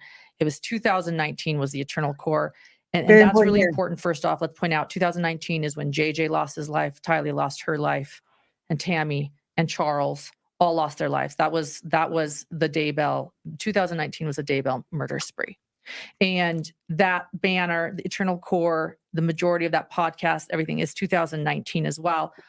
Not to mention that this is whenever Chad was speaking at the same speaking events, Firm Foundation, Firm Expo, Rod Meldrum, Ken Krogh, even Ryan Fisher. Okay. Christopher Blythe, one of the apologists that speaks as an authoritative voice, not for, kind of for the church. It's passive aggressive. Okay. And to me, that's exactly what we see with Lori and Chad, especially when they're like goobly gawking over the jailhouse phone call. They're very passive aggressive. They know they can't speak. And they won't. and it just is it's a learned behavior, in my opinion. And you see it a lot with all these people. We've seen Tim Ballard, we've seen Jody on that banner. There's no Chad Daybell, but I do need to say this comes from 3 very concrete sources that I have. This is That important. on the Daybell side, we have 2 very concrete sources letting me know that Chad Daybell and Julie Rowe were meeting with Tom Harrison in his office. And then I have on the Harrison side, someone that knows Tom Harrison saying Tom was meeting with Chad Daybell and Julie Rowe in his office. And so though I want to point that out too, while they don't show up on the banner, it's more than just seeing the book. I had been hearing of these meetings. So I want to put That's that big. out there because That's a big 2009 thing. is a really important. That's a big thing. Okay. Because why is Tom Harrison involved in all these things? Okay. I think it's a very, I think it's plausible or it's a good reason for us to dig more, because these people, instead of, I mean, he wrote Lauren a letter saying that he can't take the book down or apologize for the book. He's not even accountable for the book, because he is just anonymous in the book. He's Spencer in the book. Okay. But yet it's his book. But yet, John Pontius wrote the book and then died soon after it was published. And then there's Tom Harrison, and he has appeared in other events way before Preparing a People came along, with Avraham Giuliani, with Tom Harrison, and David Warwick. Okay, there's Dave, Super Dave, huh? And so this is just continuing, because they're never held accountable, and because they blame everybody and everything except for themselves. And this is problematic to me. Here is Tom Harrison. He is this very intelligent guy who is well respected in his community. People, defend him all the livelong day. And he also has these relationships with higher ups, Russell Ballard, Neil A. Maxwell, Gordon Bowen. He testified in behalf of Barbara Timothy, which she was married to Gordon Bowen, who is known as the Punisher. Okay, I've read to you some of how the Church of Satan and the LDS religion, the LDS Church of Satan, okay, the group, David Hamblin, David Levitt, Gordon Bowen, there's 144 names plus names, okay? And yeah, yes. Couldn't agree more. And yeah. Wow. I mean, and I actually reached out to her, and she emailed me back, and then she actually, I have her phone number and she has mine. And I was like, I kind of followed up, with Julie. Let me type it in so I can pull that up. Oop. If I can. Let's see. Where the hell did it go? Julie Rowe or Barnett? No. I mean, it's in my damn conversation. Let me just scroll. I really suck at paraphrasing, quoting somebody or whatever. So I'd just rather go to the source. It wasn't that far back. It was definitely through email. I could have swore it was on here too.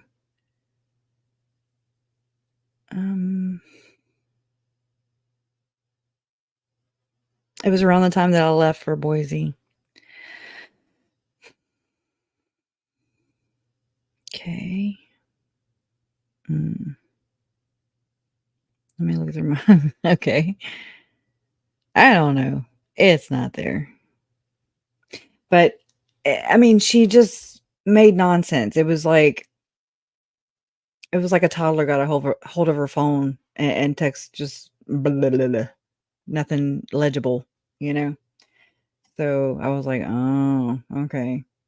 I mean, I've known people and have had friends who were addicted to pills. Okay. And that's about what it was like, that kind of conversation, you know, nonsensical. It didn't make sense.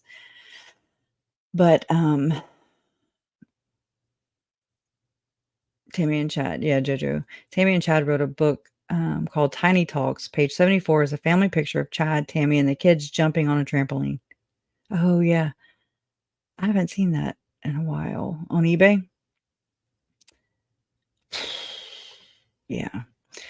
Um and then, you know, like I'm trying to get back on track. And then we learned from Melanie Pulowski, which we already knew.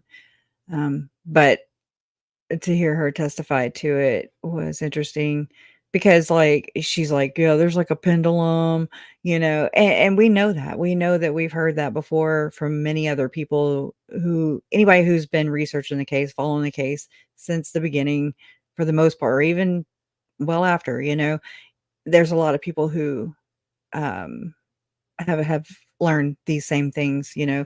There's a girl on fire that I had talked to before she did a interview with Hidden True Crime, and have a 3-hour conversation, you know, just me and her, and just trying to understand. And she had said that Chad had been saying that Tammy was going to die for a very long time, too damn long.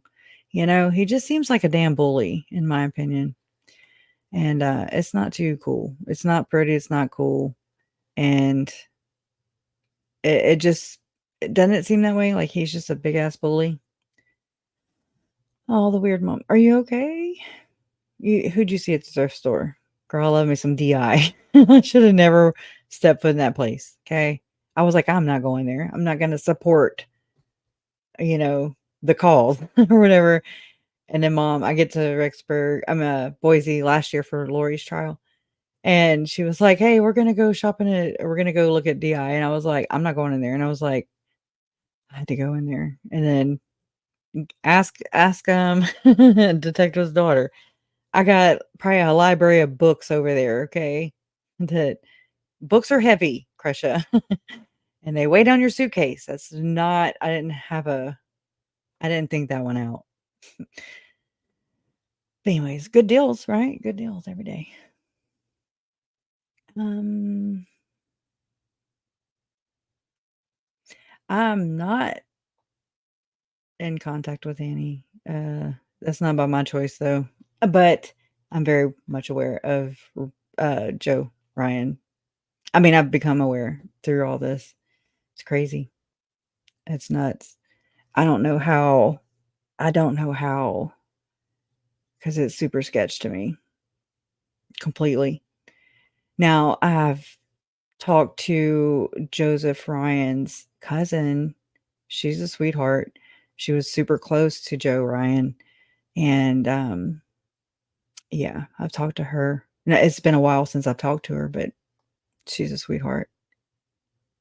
We need to set something up.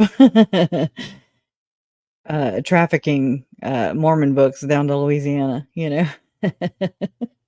Crazy. I didn't think that one through.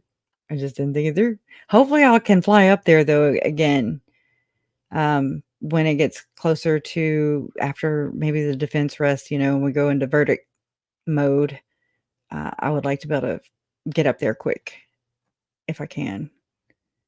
But I will see you this time, detective's daughter. Like, come pick me up. You hate my name's Emma now. She's exactly the stereotype Mormon I think of. Don't let her ruin the name. Don't let them take everything. Okay. They try. I again, Chad and Storms. And then I was like, damn it. You know, it's like I have to tiptoe because now Storms never. There's always like a, you know, and he was proud about that. He was so proud about his Storm. Sure was. And he was just like, what can I say to the jury? You know, I mean, I'd be like, if my head could go into my body like a turtle, right? Yeah.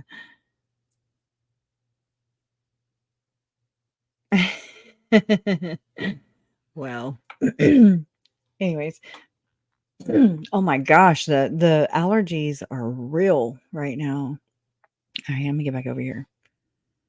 Okay, kind of about the Hamblin case. Okay, this is from an overview of the Hamblin case, draft 1 and 2. These are the early drafts by Go L, March 9th, 2024. This is what they presented to try and change the statute of limitations in Utah about reporting abuse. Okay. So it says the public revelation of a criminal investigation into ritual abuse by then Utah County Attorney David Okerlund Levitt at a press conference preceded the arrest of former therapist David Lee Hamblin and his ex-wife Roselle Stevenson. Levitt's press conference came after he was provided a 153-page victim statement from an earlier investigation and prosecution of Hamblin, who was both a distant relative of David Hamblin and a close personal friend.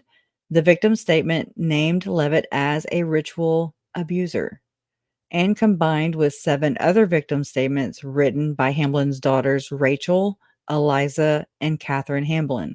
It painted an extraordinary picture of a group of adults who had committed nearly daily abuse against their own children.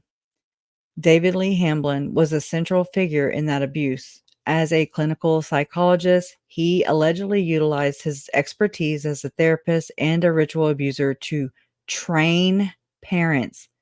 Think about this. Ruby Frankie, Jody Hildebrandt. Just think about this.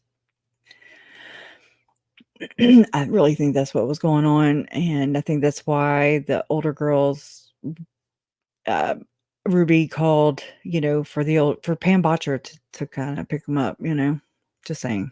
That's what I get from that. Over there in Springville, Utah, where Chad and Tammy resided. Okay. So is Chad a Satanist family? Was he raised this way? I don't know. I don't know. Or did he start being one? I don't think that's how that works, but you know what I'm saying? Like there's something there and it's usually learned. He don't think he did anything wrong, That's the scary part.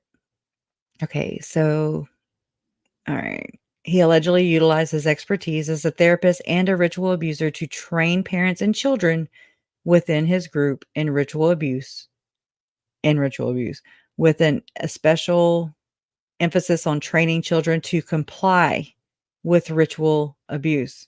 This was done through creation of parts. Okay, that's air quoted, or I'm air quoting, or specific personalities designed to fulfill a certain purpose within the group scheme of abuse. Hamblin's eldest daughter, Rachel, alleged that her father had created a part named Tabitha, which cued her to comply with his demands to perform sexual favors sexually for her parents and for other adults within the group. The utilization of parts was clearly designed to induce dissociation within the children of the group so that they would be responsive to the demands of adults in mental, physical, and sexual contexts. This is so wicked. It's so evil. It just really is. It's so methodical and intentional, and it's obviously effective. The children were to be compartmentalized into a distinct parts or personalities, each serving a specific purpose or role within their obligations as group members. The goal of the adults was to ensure that the children would grow up into adults who would perpetuate the group into the future. Okay, ensuring its continued activity and success within the Church of Jesus Christ of Latter-day Saints. Blend in. Members of the group, which referred to itself as the group or the Church of Satan, were tasked with maintaining an outward and public persona as faithful Latter-day Saints, in addition to a secret persona as members of the Church of Satan.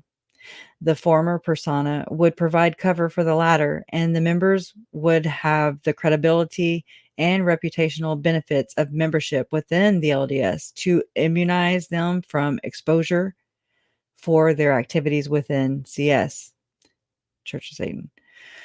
The members of the group were high-functioning and high-achieving individuals of notoriety. They were artists, medical and psychiatric professionals, academics, and successful businessmen. They held high callings in their wards and stakes within the LDS and were either related to or friends with individuals who held even higher callings in the upper echelons of the Church of Jesus Christ of Latter-day Saints. They were bishops, stake presidents, high counselors, and held familial relationships or personal relationships with Area 70s, quorum members, or even first presidency members. Despite the overall tendency within the group for high functioning or high achieving lives, there were members who showed signs of abuse and its effects. These members failed academically, took longer than normal to matriculate in their undergraduate and graduate studies, and had extensive mental and physical health issues. The children of David Lee Hamblin were chronically absent or tardy in their school-aged years, a fact which was documented in his divorce. The divorce proceedings also yielded confirmation of the Hamblin sisters' allegations that their father had forced them to ingest peyote, a controlled substance, as well as confirmation of their allegation that their father had moved a mentally ill adult patient, dual relationship, right? He's the therapist, and there you go. That their father had moved a mentally ill adult patient into the family home in Provo, where he forced Rachel Hamblin to participate in the patient's therapy at the expense of her own education. Hamblin's devolution from a respected therapist and member of the Church of Jesus Christ of Latter-day Saints was also chronicled in his divorce. Okay. I'm trying to think real quick. Okay. As well as the investigation by the Division of Occupational and Professional Licensing, DOPL, which resulted in the loss of his license to practice psychology, but he still does. His association with known sexual predators was both professional in his treatment of convicted child sexual abuser Sterling Van Wagenen and familial in the case of his in-law, Timothy Nathan Tuttle, who was convicted of sexually abusing his adopted daughter. The court in Hamblin's divorce found by clear and convincing evidence that he had sexually abused his eldest two daughters, Rachel and Eliza. Two of the adult female patients that Hamblin had sexually abused testified at his custody hearing. And then here we go. We go exploiting the Native American religion. So here he goes. All right. The court heard of Hamblin's descent into a peyote-fueled exploration of Native American religion, which he integrated with his peculiar combination of psychology and the Mormon priesthood, subjecting his patients and his own children to the blend of beliefs and practices. Hamblin was utilizing hypnotherapy, peyote, and the mixture of his various belief systems into a method of convincing his adult patients that they were ritually abused as children. Okay. Hamblin would follow those efforts with a proposed therapeutic regimen that involved sexual contact with him, under the guise, it's always under a damn guise, of healing his patients from their alleged childhood ritual abuse. His male patients would be subjected to sexual contact with Hamblin under the rationale that the semen of a righteous man could drive out the semen of the unrighteous ritual abusers. Yeah, I'll say that again. I'll say it again. Hold earmuffs. Hamblin would follow those efforts with a proposed therapeutic regimen that involved sexual contact with him under the guise of healing his patients from their alleged childhood ritual abuse. His male patients would be subjected to sexual contact with Hamblin under the rationale that the semen of a righteous man could drive out the semen of the unrighteous ritual abusers, which Hamblin explained was causing the mental trauma and sexual identity issues that plagued his male patients. Okay. This would in turn enable Hamblin to cast out the parts that he claimed were causing mental illness and homosexuality in his male patients. Those patients described a pattern of abuse that involved manipulating them into consent for the initial sexual contact, followed by increasingly more violent sexual assaults in Hamblin's home office in Provo. Tom Harrison. I'm not saying that. I'm just like, whoa, that's what popped in my head, allegedly. Okay, when the patients did not comply with Hamblin's desires, he would forcibly, earmuffs, rape and sexually assault them. David Lee Hamblin was not a pedophile or an exclusively heterosexual or even bisexual man. He was a situational offender, a man whose proclivities were contingent upon situation and convenience. In his home, his sexual access to his own daughters was unchallenged due to his status as the paterfamilias, a man who owned his wife and children and exercised total dominion over each member of his family. Whoa. Now, who does that sound like? Okay. Whoa. For real. Oh my God. Let me read that again because that just, whoo. He was a situational offender, a man whose proclivities were contingent upon situation and convenience. In his home, his sexual access to his own daughters was unchallenged due to his status as the paterfamilias, a man who owned his wife and children and exercised total dominion over each member of his family. And so it says author's notes. You can read the rest of this document over at Scribed. It contains exhaustive footnotes with hyperlinks. A more extensive draft with additional sections and footnotes is available. Okay, and so he's just kind of talking about that. Over time, this document will contain executive summaries of each individual mentioned in the Hamblin victim statements, and there's a lot, as well as additional findings which are yet unpublished on the site. I have debated making an ebook out of the document in the long term. Hopefully, readers find it informative. Your support makes it possible for me to devote hours of my life to the research and writing necessary to expose the full parameters of the LDS Church of Satan and its members. And so I suggest you go to, I don't have the damn link, of course. Oh, yeah, I do. Yeah, I do. Let's see. Instagram. He has a YouTube channel for sure. I'm trying to find the right link. I'll give you the link to this. Actually, did it copy? Nope. All right, let me do this. Let me copy.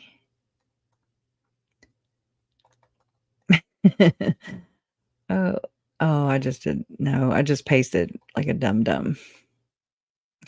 Never mind. Just forget it. I'll have to put it down in the show notes because I'm obviously backwards right now. So, let's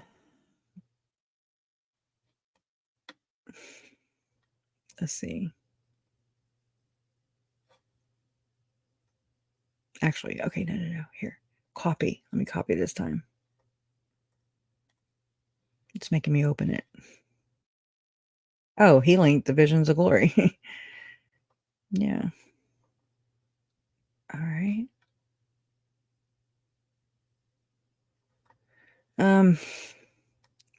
Okay.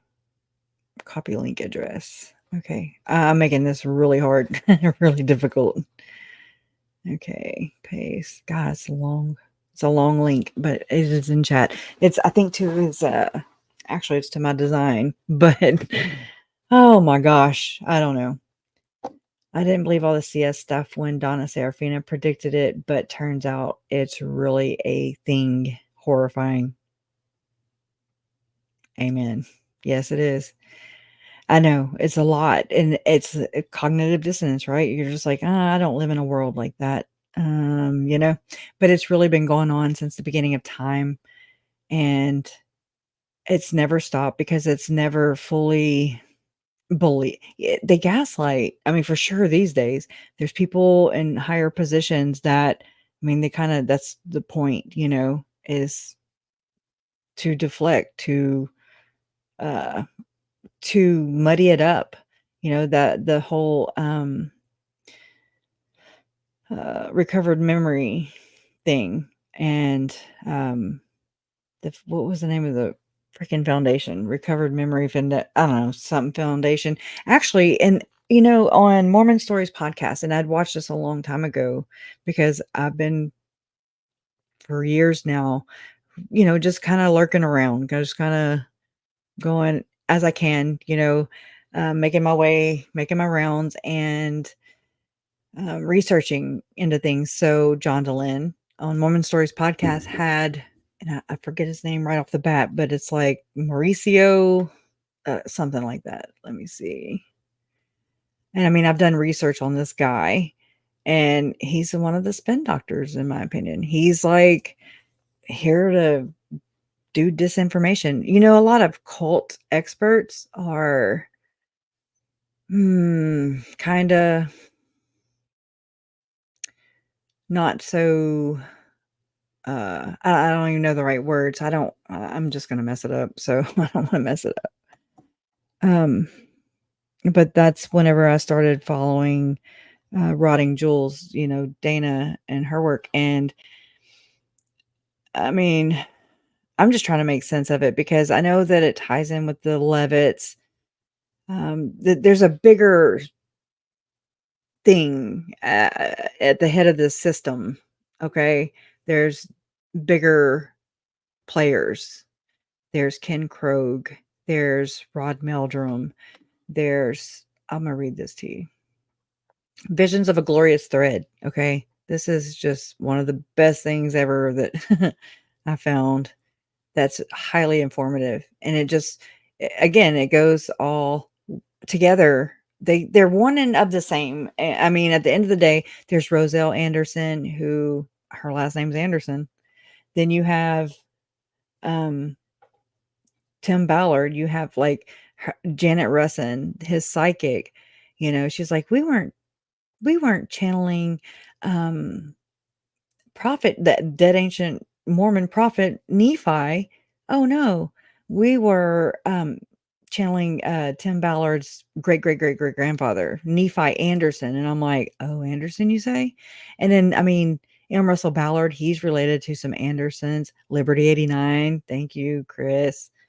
Chris is so helpful. He's been affected by these people as well.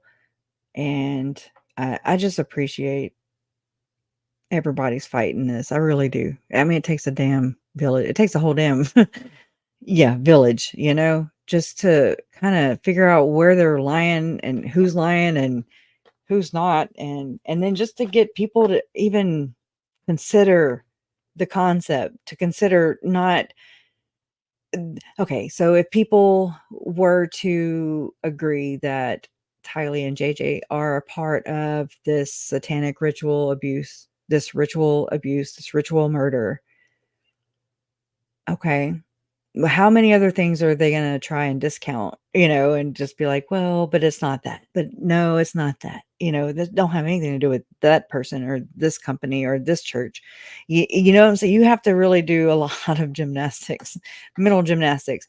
Actually, I find that you have to do a lot more, much more mental gymnastics just to get around just going to this. I mean, this just, I'm like point blank. Okay, there it is. Okay. It's clear, concise, it's just, it's all the other things that we're being told that I'm like, wait, what? Without being told the true facts of everything. Because it's being protected. Okay. Whether that's because they protect the church, whether it's because the church is like, oh, no, we don't do that. And if people don't know, I mean, they're going to trust, who wouldn't trust men of God? Okay. First off, can we just throw that out there? And so these men of God, these alleged leaders, okay, they are the mouthpiece for God himself. You have got to go through these men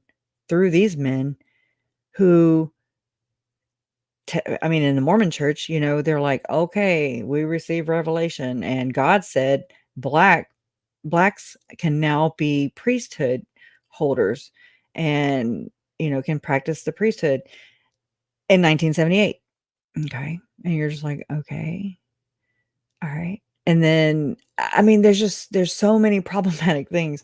And then you're going to pay me to do it too. You're going to pay me to tell you how to abuse you. That's exactly how I see it. So it's very, very crazy and pretty sad all the way around. So anyways, let me blow this up a little bit. I need to stop saying anyways and, and.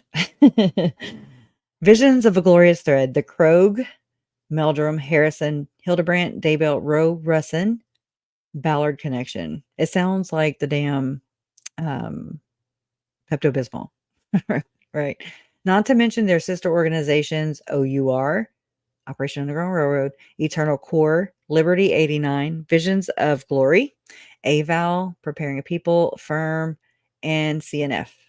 Okay. And Preparing a People, yeah. Was that in there? Okay. Disclaimer, agendas. Okay, I'm going to pass all that. This is from Chino Blanco in the R Mormon thread. This is actually, I'm sorry, Devil's Ravioli. Okay. Let me grab the link, copy and paste it and give it to you now. And then you will have it too. You can read it in your leisure. There's tons of things to read about this. So on 9/29/2023, Tim Ballard shared a short clip on Twitter from Ward Radio livestream. Cardin Ellis has taken significant time hunting down statements from those around Tim to address the current scandal. And so this was back, oh hell. All right, never mind.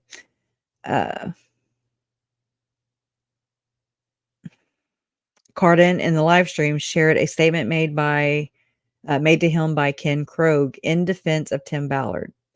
Ken Krogh, okay? Ken is this guy right here. Ken is the current president, CMO of the Spear Fund. Okay. The Spear Fund is a nonprofit organization that was basically when Tim was forced out of OUR because of these allegations that were coming forth. They had to sever ties with him, I guess. It's all about looks, right? And so he went and butted up here, Ken Krogh. And so Ken Krogh has actually, he is also a co-founder with Tom Harrison, which Jody Hildebrandt was part of, right? That Eternal Core. Okay. So there's that. And that's what Lauren was saying earlier in that clip that I shared. This was all in 2019. Tim Ballard was going to speak there. So was the head coach for the Pittsburgh Steelers. Tony Robbins. Anybody is going to shatter your worldview. And I'm sorry, it really does suck. All these people that you looked up to all your life, and you just do a little digging and you're like, oh my God, like what the hell is really going on? It's really sad. But I'd rather have a shattered worldview than living a lie. Continual, I'm sure I still do. I just don't. I'm becoming more aware, by just doing my own research, learning, and seeing it for myself. So, all right. Ken is the current president and CMO for of the Spear Fund and has a long and fascinating history of business ventures. He is probably most well known as the founder of InsideSales.com and his consulting entrepreneurship.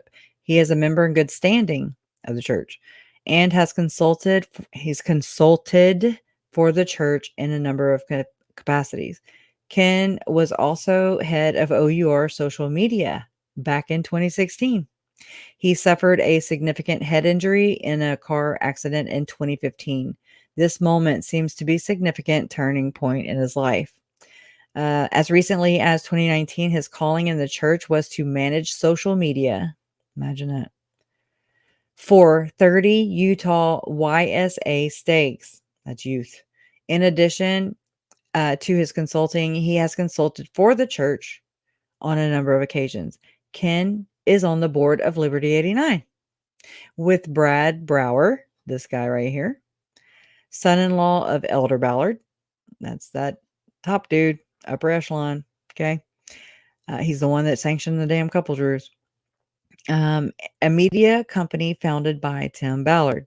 Wow. You're like, why is Tim and all these things with Elder Ballard, Ken, and then Tom Harrison? When you start adding up all these things, you're like, whoa, this is totally not cool. And so this is from the initial civil lawsuits. Okay. So I've actually done a live and we've covered quite a bit of the amended lawsuits where they add more in that about Ken Krogh doing these priesthood blessings along with Tom Harrison, just like Chad did, all that, just the same thing, different people not being connected. Okay. So Liberty 89 was registered in August of 2016 from the recent publishing of the 75 pages of investigative documents on OUR. We learn of a meeting held at Thanksgiving Point between Sherston Stockwell, OUR, Tim Ballard, OUR, Ken Krogh, Tom Harrison, and Hugh Vell, Liberty 89. He's on there with M. Russell Ballard and Tim Ballard, and I don't remember who else is on Liberty 89. Chris will tell you. As described by Sherston. So this is an actual excerpt. Okay. Sherston said, Liberty 89, Elder Ballard. Sherston said Tim took her to a meeting in her official OUR work capacity to meet with people at Thanksgiving Point. The people at the meeting included Tom Harrison, Ken Krogh, Hugh Vell, Tim Ballard. Sherston said they claimed to have visions and special intelligence of the second coming.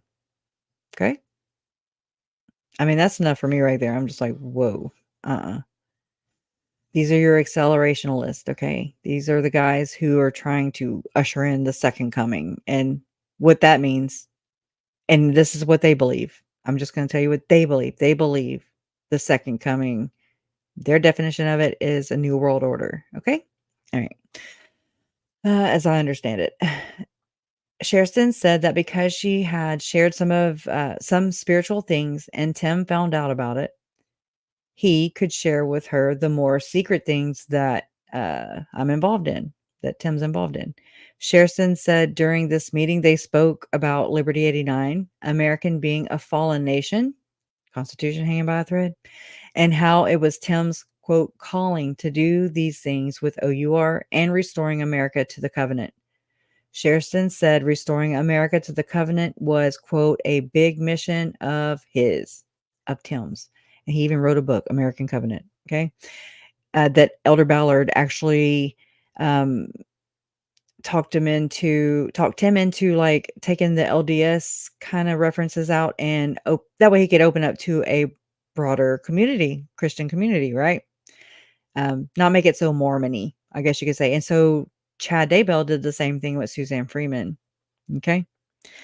Sherston said restoring America to the big mission of his, and he was called, that's in quotes, of God, in quotes, to do this. Sherston said Tim was very verbal about Elder Russell Ballard's involvement and behind it, but Sherston said she didn't know if she believed that. Sherston said Tim would say that M. Russell Ballard is a part of Liberty 89. Tim would tell us that, but Hugh was there and Hugh was an employee. So it would be more employees than just me. Okay. Let me go back over here. All right. Apparently Elder Ballard was well aware of Liberty 89 and its mission to publish what appears to be American-centric nationalistic propaganda infused with Christianity. This was all to fulfill the American Covenant. Okay.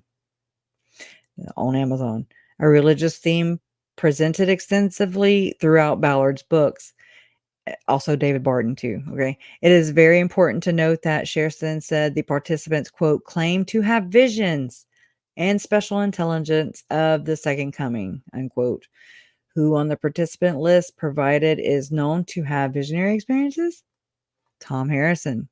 Tom Harrison is a cognitive therapist with a 40-year career that has included teaching in multiple faculties at the University of Utah and private counseling. He is not a currently licensed CSW in the state of Utah. Okay, and so they included that Thomas Alexander Utah license status. What the hell? Who's Thomas Alexander? I don't know. All right, Tom is a member in good standing and has significant ties within the church, neighbors of Neil Maxwell and Spencer Kimball. Over the last decade, it has been rumored that Tom is the, quote, Spencer, whose visions are recorded in the best-selling book, Visions of Glory. Okay, remember Under Lori's Leg? And remember that it was also, let me grab that real quick. And most of y'all have seen it. But, you know, hey, while we're talking about it, we're gonna do it together. We're gonna do it all. Allegedly. There it is on the nightstand. That's Visions of Glory. That's JJ's iPad. And it's from the crime scene photos where my uncle was murdered at 5531 South Peaks in Chandler, Arizona. Okay. So that's on her nightstand. It was also under her leg right here. It's referenced right here. To Lori from Zalema, it says in the red, I have it circled. Reading Visions of Glory is better than church. Okay. So there's all that. And then I've got to show you all this. I'm sorry. I know, but it's important. Hold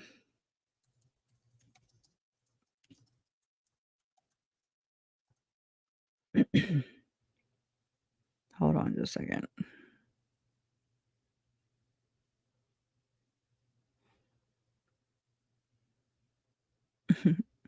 Okay, I'm just trying to get to here. Let's see. Let me go. Okay, it was an after court one. Let me find it real quick because this blew my mind. And it was to do with Chad.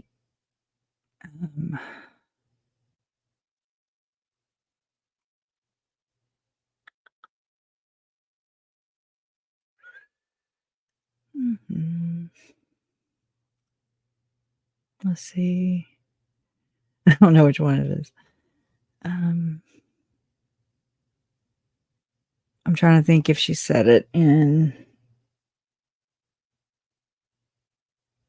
It was the day that the jail call was released, and we heard that weird conversation between Chad and Lori. But I think it's in this. Okay, I'm trying to. That way y'all can see what I'm doing. I think it might be in this one though. So let me pause that and let me go to the transcript so I can try and just narrow this down. Control G. And I need to do. Okay. No, that's television. Okay, no, that's not it. Okay. All right. No. It's either in this. I'm sorry, y'all, but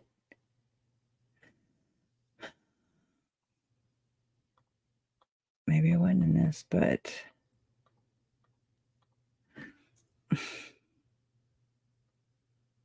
okay, let me try another video. It's going to be. I don't think it's this one. It was like a nighttime one. Hello, Hidden Gems. Let me try and find it. Happy Midnight Live, because that's what we do here, right? At Hidden True Crime is Let me try everyone again. join with us when there's insomnia. Oh, you guys can't hear. Hold on. Maybe this is why. Is that better? Okay, let me pause it for a second. Maybe I need to. Let me pause. Control G. Okay. I don't see Tom in there either. Let me do Jill. Let's see. 15 of them. Sorry. Okay, I might have to pass it up. New evidence, wild jailhouse phone calls, FBI records from Ian Pulowski. we'll have that tomorrow night. So head on over. Okay. Let's see. I'm glad you are so patient. Okay, we'll read that later. Let's jump to the transcript of the jailhouse call. Let's see. 2020. Okay, May 15, 2024. Rob Wood starts explaining that this is Detective Ray Hermosillo is on the stand. Rob Wood is on direct. Rob Wood is the prosecutor. He explains, Detective, I believe you've testified and you've listened to many jailhouse phone calls. Is that correct? Yeah. All right. I'm trying to get down to it. Okay, here we go. Visions of Glory. Here we go. All right. So this was interesting. And I was like, oh my God, so I'm glad that she caught this and, we're a team. I mean, no matter what, we're all going for the same goal here. Brought it up before, and I'm going to bring it up now. They play a little snippet to identify the voices. Lori Vallow states, in visions, under pillars of fire. That's what you were reading to me. Chad Daybell says, yes. Pause. In visions, what Lori is referring to is visions of glory. They nicknamed it visions. So in visions, she says, she's referring to visions of glory under pillars of fire. That's a section in visions of glory. Is that what you're reading to me? She asked. Chad Daybell says, yes. I read that another day. Was it yesterday? A couple days ago on Okay, that's YouTube. the one I'm talking about. My last trial recap. It was about the New Jerusalem and the millennium. Just checking the stream. Hey everyone, thanks for being with me. We just keep collecting more people. Please hit and like and subscribe if you guys appreciate this midnight reading with me. Okay. It means a lot that you're all here. Yesterday, a couple days ago on YouTube. So in Visions of Glory. Is that what you're reading to me? She asked. Chad Daybell says, yes. I read that another day. Was it yesterday, a couple days ago on YouTube? This is Lori Vallow is referring to what is under the Pillars of Fire in Visions of Glory book. Chad Daybell says, yes. Lori Vallow asks, so it was already like the millennium? There were all of your armies living in the millennial way? Chad Daybell, it's like a pocket. Yeah. Lori Vallow, the whole time? Well, Chad Daybell says, well, that's kind of how I've seen it as it begins with a family and then a neighborhood and then a town and then a city. And New Jerusalem is kind of the best example of that. And then he chuckles. Lori Vallow, right. Chad Daybell, yeah, it starts small, but it grows exponentially, referring to the New Jerusalem. Lori Vallow, Chad Daybell, well, and they're doing all they can to destroy one of the key families, but they're not going to. Both of them at this point chuckle. Lori Vallow, I mean, there's so much that I know. I was sitting here thinking about all the things. Audio cuts out. I know too much. Chad, yeah. Oh, yeah. Lori, I can't deny it. No, it's just a matter of time. I just don't know what the timing is. Chad, well, I texted Ray. Lori, yeah. Chad, he responded pretty quick. Rob Wood stops the recording to confirm who Ray is. Ray Hermosillo, the witness, not to be confused with the Ray in the recording, explains that Ray is a nickname for Alex Cox. And through their investigation, they learned Alex Cox often went by Ray Lamar, and his Gmail was raylamar@gmail.com. And that Alex Cox was dead at the time of this recording, because this recording was June 8th of 2020. Alex Cox died December 2019. He was deceased. So when they're referring to Chad texting Ray, they were referring to Alex Cox, who is dead. Okay. Let's see.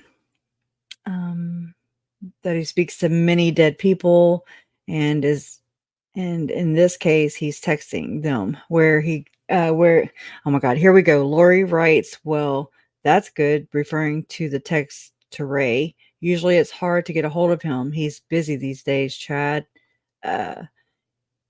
says he is, but he was, and I asked him what okay, I'm not gonna do this. This is silly. But I mean, if I could have found the right damn video, right? That's the damn story of my life. There's so much shit and it's everywhere. You know what I'm saying? So I get so frustrated because it's like I can't keep up. And that's why I'm, like using clips that I always did like to, because I didn't discover this. I'm not the source for this. I learned this through Hidden True Crime. Okay. So so that was I was playing, what video was it? Just playing history.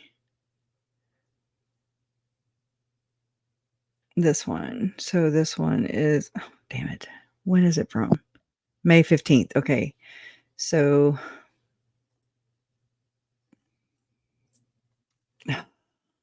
I give. I'm about to tap out.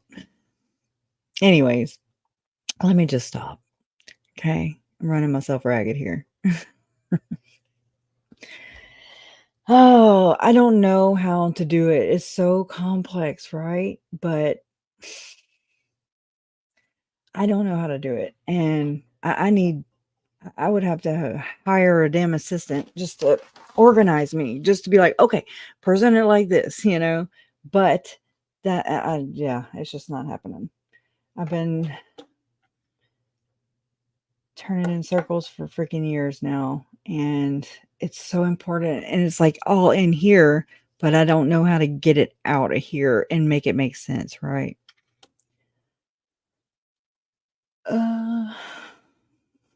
Hey, Carolina. Can they trace Malachi? I would think so. Because it was weird whenever Lori, like on the Amazon orders, okay. My mom had messaged the detective in Chandler, I think. I'm trying to remember, about the Amazon order, okay. And there was a French press. Okay, and so that's mainly for coffee. That's to grind up coffee beans.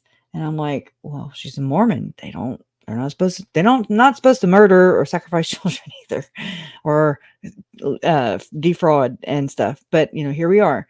But I'm just saying it goes against the word of wisdom, which is not to drink hot liquids and things like that. But anyway, so it's just interesting. So what did she need a French press for? That was very weird. I'd say it's a mystery to me. Yeah. But it's so fatal, It's so fatal. I feel like I didn't show y'all anything. It's just because I guess because I get off topic, and it's just interesting. Hold on just a second. Let me just clear out a few things. Just make sure that way I'm not kicking myself in the butt.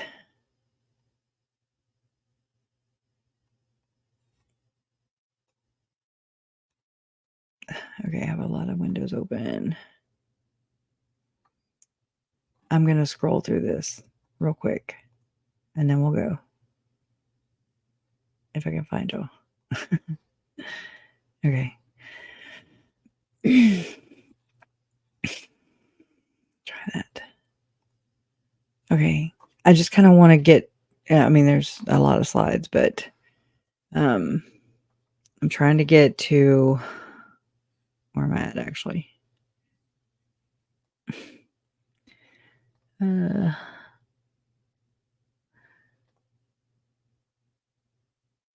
Okay, just kind of more of the beliefs, okay?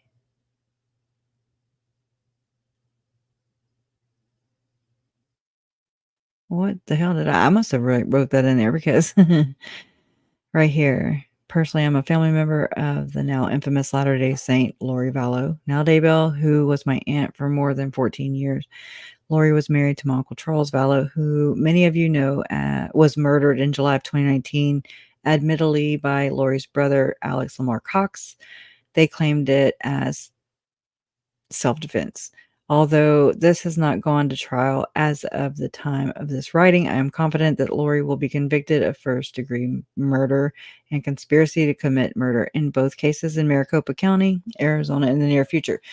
Joshua J.J. Vallow, born as Canaan Todd Trahan, was my only nephew, as my brother Todd has no other children. I just don't know. I don't remember doing this. So some may question why individuals with such beliefs were appointed to these positions within the supposed true Church of God. A faithful Latter-day Saint might argue that, quote, while the church remains true, its members are fallible, unquote. This emphasizes that all individuals are flawed, despite the church's infallibility. In my extensive personal research, I have found that this case does not align with my experience. I will delve into my reasons for this belief in a future discussion. Well, thank God. Now back to the Hamblin case. Please note that while engaging with this material, it's important to approach it with an open mind. Just because there are allegations within certain parts of the church, it doesn't negate the truth of the church as a whole. Many times you'll find that those responsible for such actions harbor animosity towards Jesus Christ and follow a different path. Even though they might be physical members of the church, spiritually they do not align. Remember the words, quote, woe unto them that call evil good and good evil, that put darkness for light and light for darkness, that put bitter for sweet and sweet for bitter. Isaiah and Nephi. Okay. This case goes far and beyond just a therapist, David Hamblin, and a Utah County attorney, David Levitt. This case involves a ritualistic sex ring of about 15 people, maybe more, high-profile individuals, people in leadership, powerful positions, also supposedly connections to the Bush administration and Mitt Romney. And possibly, according to witness testimony, a whole community such as professors, judges, attorneys, police officers, doctors, psychologists, teachers, etc. This case, if true, proves systematic abuse on a large scale. Some of you may ask, quote, how come I've never heard of it? Or how am I not seeing this happening? Let me back this up. I can't. It's way too close to my face. There are many reasons why these actions remain secret. The perpetrators hide it from the public eye. The victims of these horrific acts are afraid to come forward and don't know who to trust. Systematic. They are covered up from the inside, which is also systematic. They are not talked about throughout the public, or, we're dubbed as being Q or something.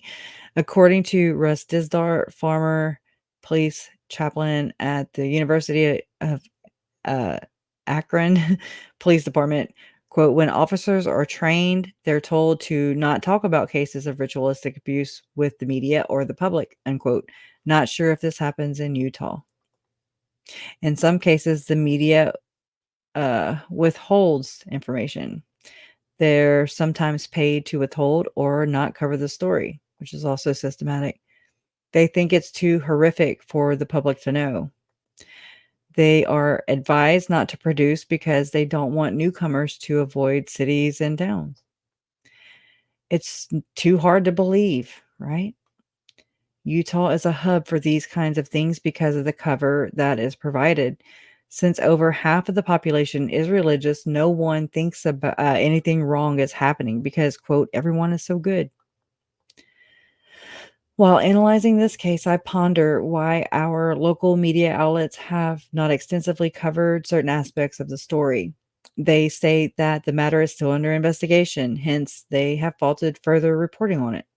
This might be part of a systematic strategy, but I cannot say for certain. Perhaps they have valid reasons behind their decision. Okay.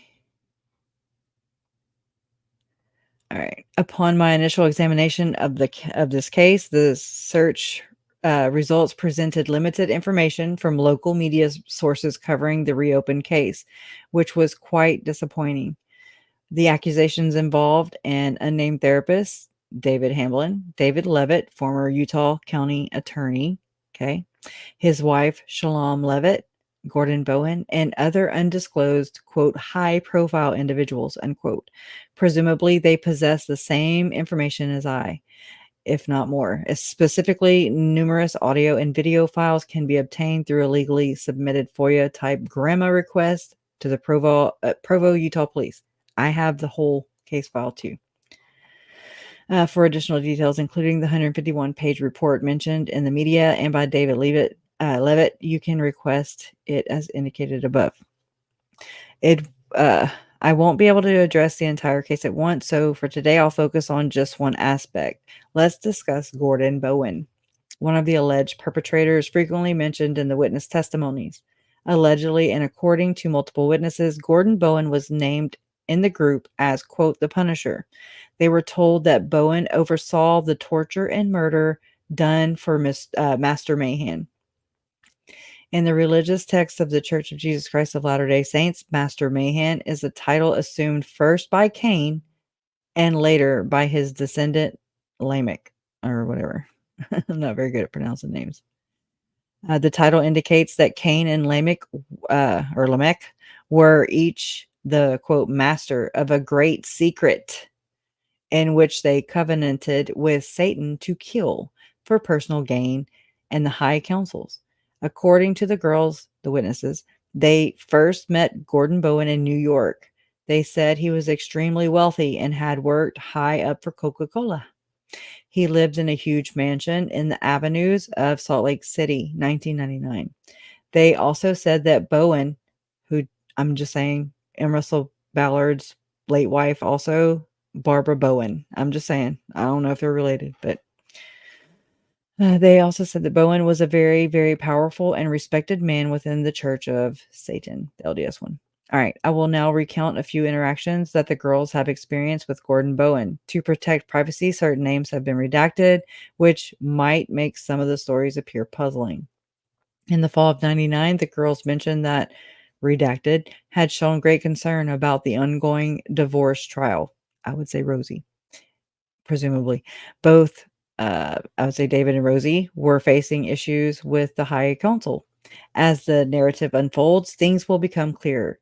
It seems that the Hamblins in this scenario may refer to the girls' parents or handlers, possibly the Hamblins.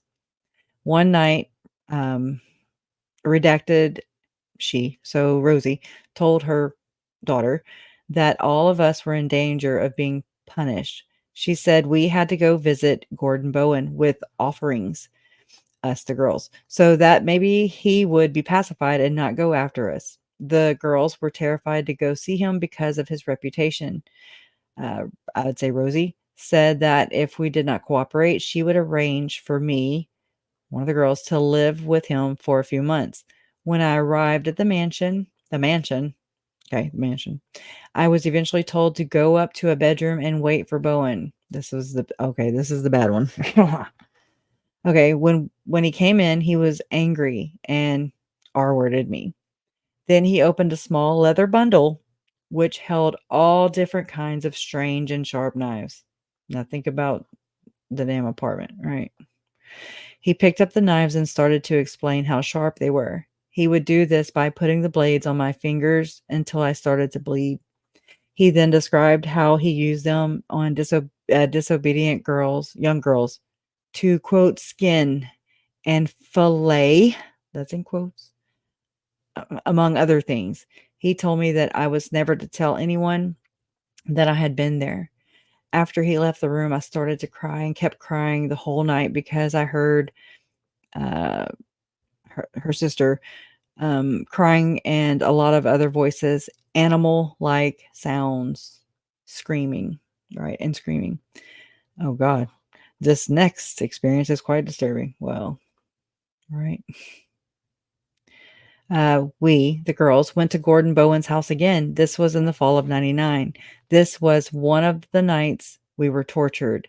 We were first taking a tour of his workshop. Oh yeah, trigger.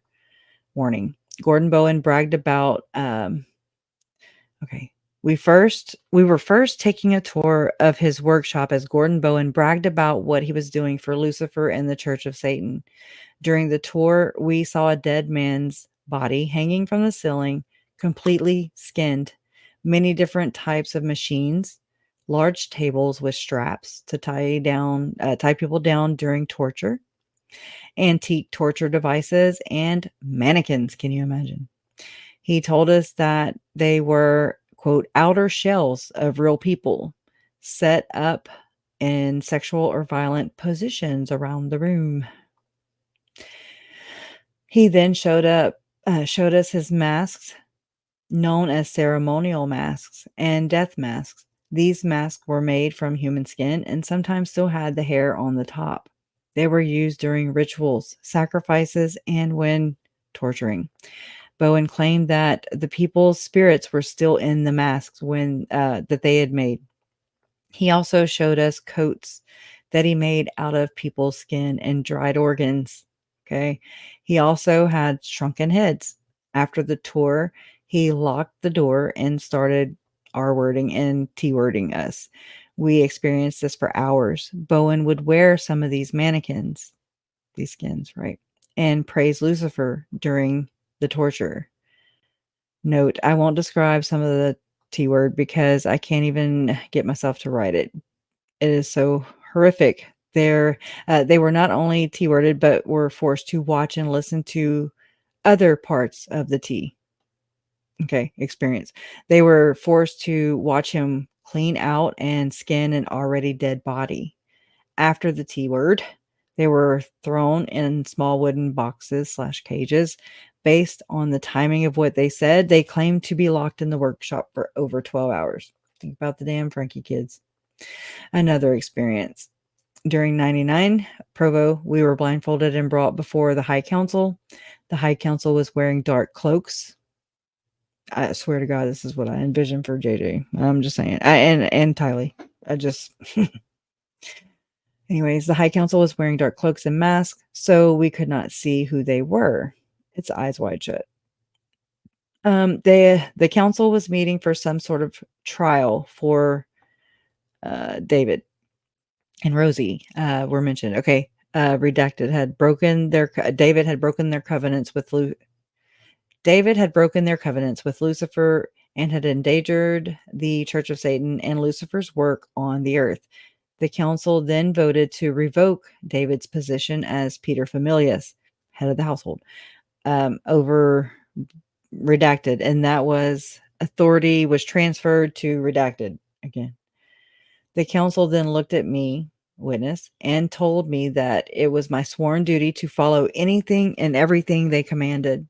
They told me that if I was disobedient, I would be cut off from my bloodline. This is important in the doctrine of the Church of Satan. Eternally, and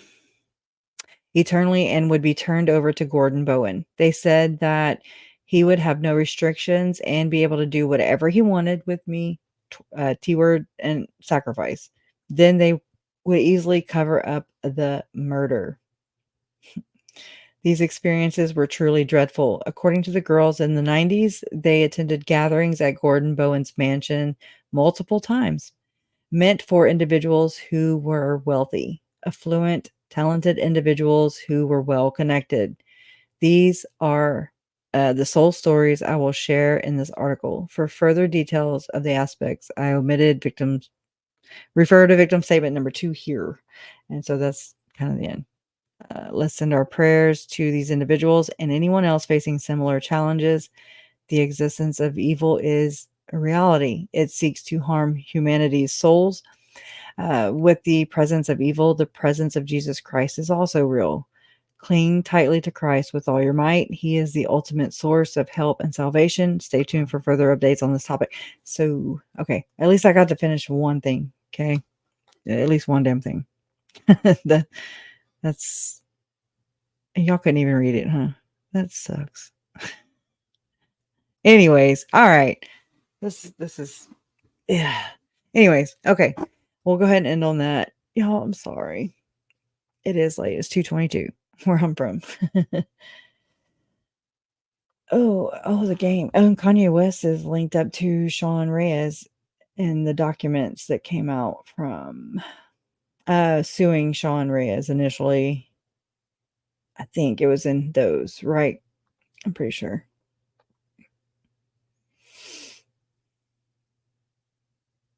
I know. It's sad, right? It's like, want the rest of the story. It doesn't bring justice to the victims, in my opinion. It doesn't make people aware of these things. You know, if there's no information put out there for people to connect, you know. 8:22 here in Wales, 9:20. Oh my gosh. I'm glad y'all are here though. Thank you. I'm sure it is. It is the core belief. It is why Jesus came. Read the Bible. It's right there. Yeah. It's really sad, you know? I mean, because I really I think about Tylee and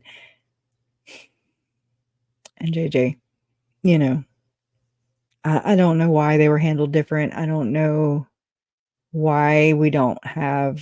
I'm right there with John Pryor with Melanie damn Gibb. I want the damn phone.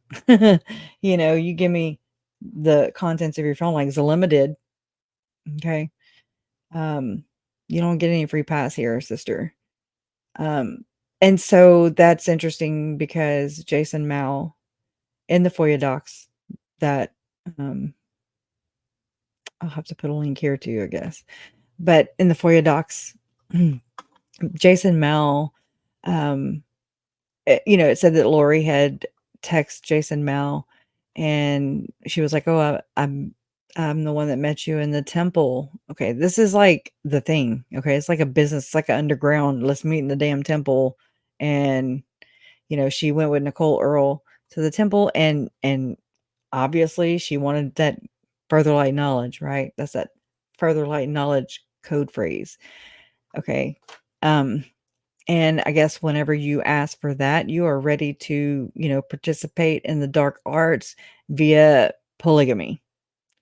Whatever the hell they sealed in the temple, in an official temple with an official sealing them together. Polygamous or not, I don't give a shit. It's wrong. It shouldn't exist. You know what I'm saying? And so I don't know. It seemed like Lori did this willingly. Like she was just ready to step it up. She was maybe bored. Maybe she just really wanted Christ's blessings, you know. I don't really know the reason behind it, but I know that Jason Mao and that Melanie Gibb, allegedly, she's the point person. Okay, straight up, not just for preparing people. Oh no. I mean, here's Lori asking for further light and knowledge, basically, and then he sends her, well, here, I'm gonna give you Melanie Gibb's number. And then Melanie Gibb knows Chad, knows Lori, hooks them up. And then boom, they're sealed in the damn temple. Okay. The rest is fucking history. Okay. And there's a lot of death and shit in its wake. And I think that's bullshit. You know what I'm saying? I mean, just, I don't know who they work for.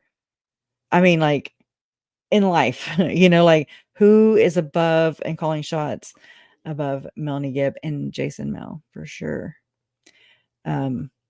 I would like to know that. If anybody knows that, please let me know. I'm looking for that link to the, here it is. Nope. One day, y'all. Just not today. Yeah. All right. I'll have to go in and put it in afterwards. After we end. I believe these rabbit holes is part of revolution tactics. Talks about knowledge going back and forth. I'll have to think about that. I'm like, what?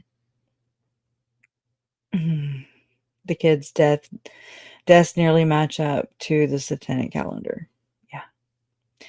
And Eric Smith had done an interview with Donna Serafina recently, and it's like he's catching on.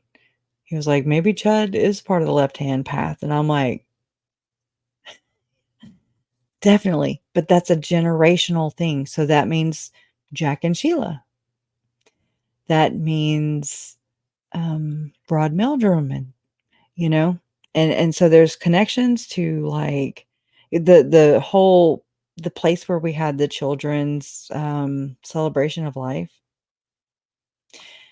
Y'all, it is owned by the Cars, the CARR. Okay, it's a damn amphitheater, and I'm just like, oh my god, it's arts and museum, and it's into that field. And then East Idaho News is like correlated with them, and Frank Vandersloot owns East Idaho News. Okay, what I'm saying.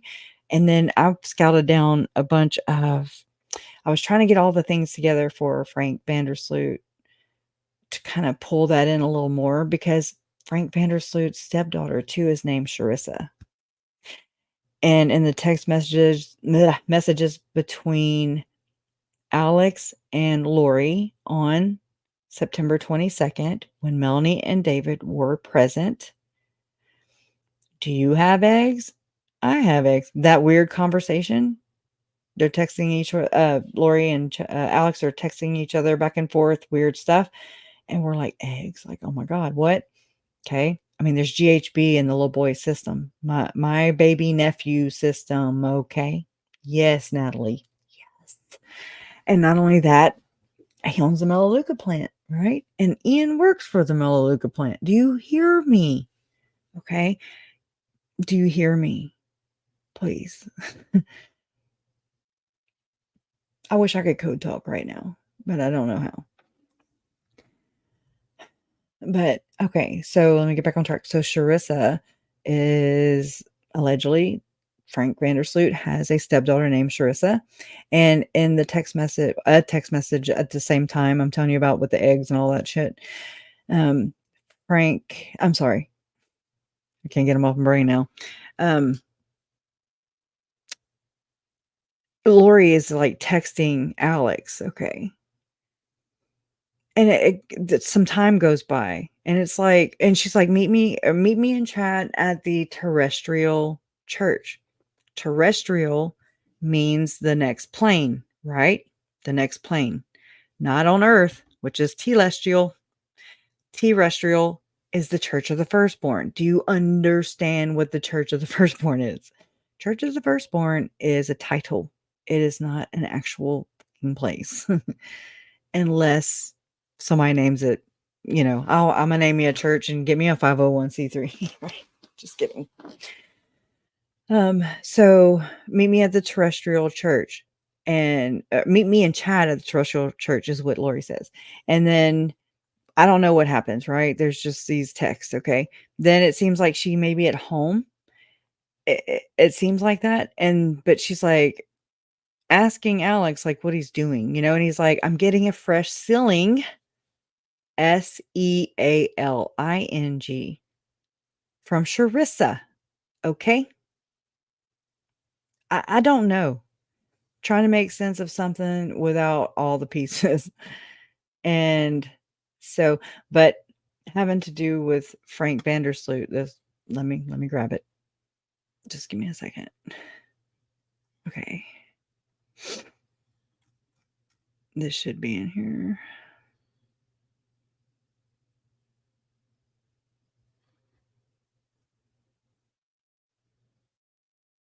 Let's see. Ooh. Let me refresh this.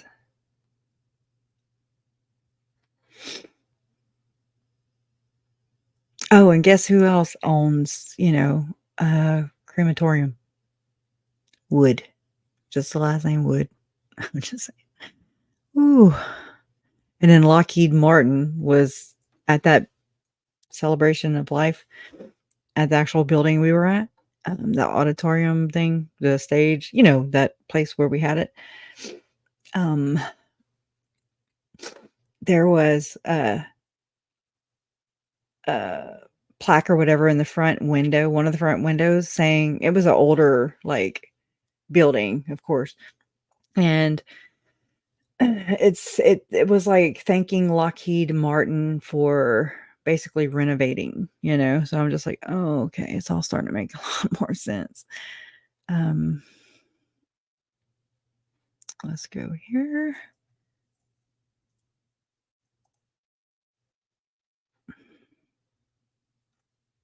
I wonder why it hasn't updated. Maybe I haven't uploaded. All right, I'm gonna play it from my damn phone. We're gonna damn do it this way. There's more than one way to skin a wabbit. Photos, because I screen recorded it. I'm not going to fetch them all up. So this is Adam Steed, right? Adam Steed from the Mormon Stories podcast interview, with that had to be taken down. So we're going to listen to this special part.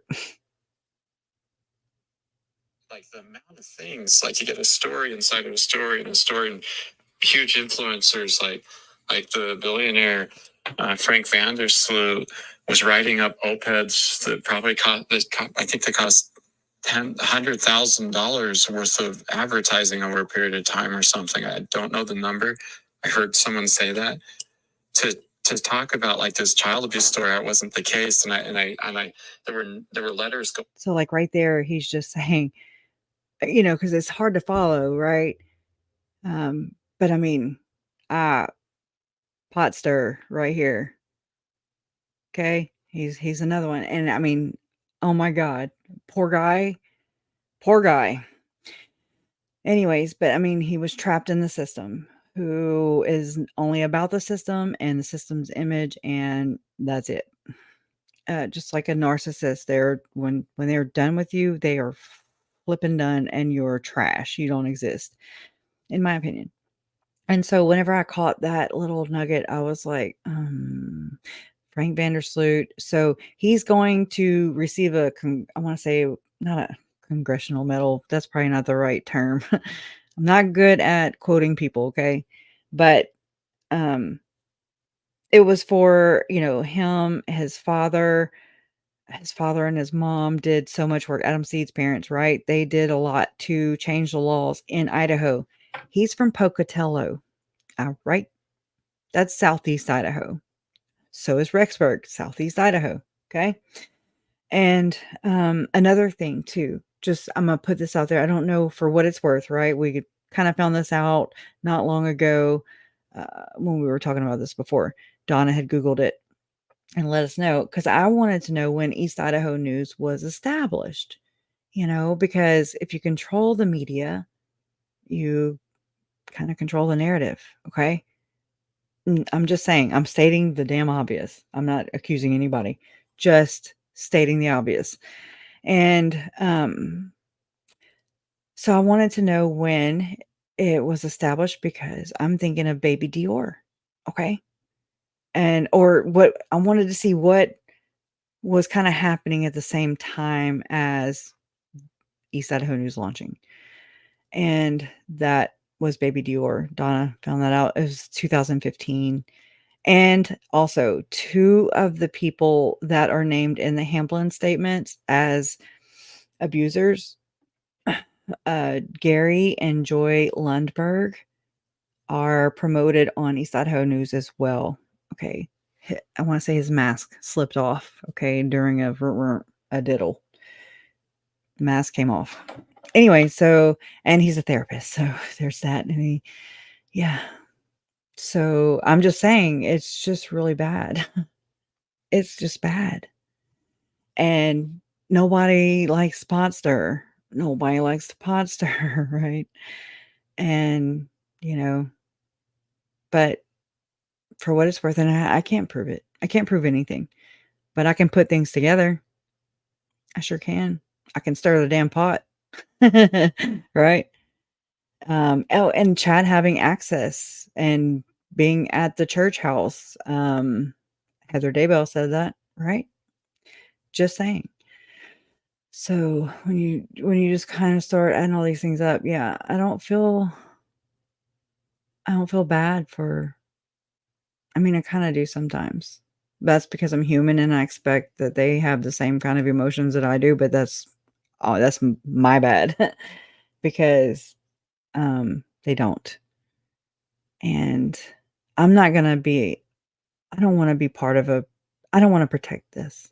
I don't want to hide. I don't want to be part of the problem, you know.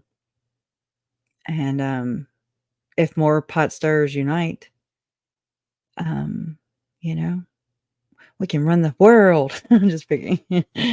But I mean, yeah, so that's just Adam's deed, just that little boom. So basically, you know, they're changing the statutes of limitations so that this is with the Boy Scouts of America, y'all. This is so big. Do you understand how big this is? This goes into Tim Ballard and Sound of Freedom.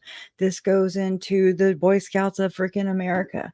This goes into so much systematic cover up of abuse, and it's gross, and murder, and I don't want to be a part of that. Cheers to pot stirrers. I've always been called, me too. I was called too sensitive. Yeah, you too sensitive. I'm like, maybe you're a bitch. Just picking. Thinking too deep. Yeah, now I take all that as a compliment. Me too, right? Yeah, me too. I'm glad. I'm so glad. Love you too. And it's everywhere. Glow with the flow. Glow with the flow. Now, being from Louisiana, I'd have to spell glow GLEAUX. I'm just kidding. World government, right? Think about how the church is using crosses. Remember how Lori said that by one of Melanie Pulowski's children drawing crosses on the wall was a way for the dark and the evil one to find them? So what is the church doing? Just kind of entertain that for a second. The church is drawing crosses all over the map. You know what I'm saying? Just saying. Inverted pentagrams everywhere. Everything's inverted on a massive level. And so go watch this interview with, if you please. Let me copy and paste it. I actually do have it. This is from Nuance Ho, and it's Ryan Fisher. I'm not saying he's all the way out of the system, but we learn a lot about Tim Ballard. And the end game. The end game is one religion, one world. If you know what I'm saying. I'm gonna start having them damn disclaimers on the bottom, because I'll be shadow banned. But I wasn't this last time when we did the one about Melanie Pulowski, y'all. I was like, 2,000 views. I just got off of there. I mean, and then now it's like almost at 10, and I'm like, what the hell did I do? It was weird. So whatever. I call it the algorithm wave. What's happening? And so I'll probably be shadow banned again. Okay. All right. So that was real. It was fun, but it wasn't real fun. Yeah. People don't just disappear. Right. And it is about money. It is about power, and it is about sex. That's very vague. It fits over every one of us. Okay. Straight up. But I mean, really, there's the human trafficking, there's the abuse, the systematic cover up of abuse, there's the rebaptizing and protecting these predators. Forgive the offender. Jesus and Satan are brothers. Forgive. I need a full hat too. Can you make us all a full hat? If you were drinking, I'd run. Oh, shit. I'm nice whenever I'm drinking. Back in the day. I'm going to take that as a compliment. You might not be meaning that as one, but yeah. What are all these damn billionaires doing when this all up in... They're stirring the pot too, but no, it's got a silver spoon. They're stirring with. Just saying. The Kool-Aid. We ain't drinking it. We don't drink. Yeah. Yeah. Oh, yeah. It is a breakup. It's all over. I mean, you got Sean Reyes. You got David Levitt. Michael Levitt was the governor of Utah. I mean, that's kind of so you got to look at the big system, the big picture, what's really going on. That's kind of how my mind works. I'm not very good with the getting in the weeds of everything, but if you kind of back out from the view. And so again, this is something I just kind of I was not looking for this. I was looking for damn what the hell, what they doing? It's not, it is church stuff. Okay. It is related. It is the same thing. You can't separate the two. There's too many people doing it then. You might want to have a talk with your congregants, okay? And members, I'm holding you accountable. You have to you are responsible for the shit you put out, okay? So am I. So are you. We all have to reap what we sow, okay? You can't put out shitty shit and then just be like, I'm a saint, No, that's not how that works. Grace? No, that's not how that works. You lead by example. You can say you have grace. You can say you worship Jesus. You can say all these things till you are blue in the face. But until you actually practice what you preach, I'm going to leave it at that. So anyways, who are the Tates? Who are the Tates? A Faraday hat? I don't even know what that is. I'll go to Dick's Last Resort and wear one of their hats. Okay. I love that place. That is so fun. You can't be an angry person though and go to Dick's Last Resort in San Antonio. They make you a big paper hat and they draw on it. Mine said, "My cat is hungry." It said and they drew a cat is hungry. I was like, oh my God. And they make you wear it. And then they're just dicks and it's fun. And I like it. But anyways, Andrew Tate. I'm gonna have to Google that. I'm gonna have to go Google it. It sounds familiar. But this also goes into Assailant Institute also. Shalom Levitt, she teaches at BYU. She's like all trying to normalize basically where kids have the choice whether or not they want to have sex. There you go. That'll sit right with you. Just saying. And so that's David Levitt. David Levitt has connections to Ukraine. Remember the whole Buffalo thing? Him and Victor Yoshenko. Oh, yeah, I'm about to get murdered. I'm straight up about to get murdered. All I'm saying is, it's a little scary. But Victor Yoshenko, Tim Ballard's over there, Ukraine at the same time as David Levitt in Ukraine. They have this whole school over there and everything. And there's David on tape saying he wanted to adopt the little Alessandra fishing hawk and allegedly just walked off the damn reservation with that baby girl. And she allegedly is still living in freaking Scotland. Where'd they move? And they're living in a castle. Straight up, you can't make this shit up, okay? Straight. When I'm saying that, I'm like, I sound absolute batshit crazy, but it's their crazy. The night Crusher lost her channel and her life, right? Oh my God, Scotland. Thank you. It just didn't sound right, but yeah. And so but then there's David Levitt, and he's chasing down that Arthur Knight guy, who has 50 billion flipping names. But he was also tied up in like these is it Boys Town or something? I don't know enough about all the Franklins. I haven't done all that yet. PTK, Program to Kill. I gotta finish reading it too, so I don't know what the hell I'm talking about. But anyways, yeah. And so I'm like, why, if David Levitt is accusing Nick Alaverdian, aka Arthur Knight, aka all kinds of other names, then who even faked his death?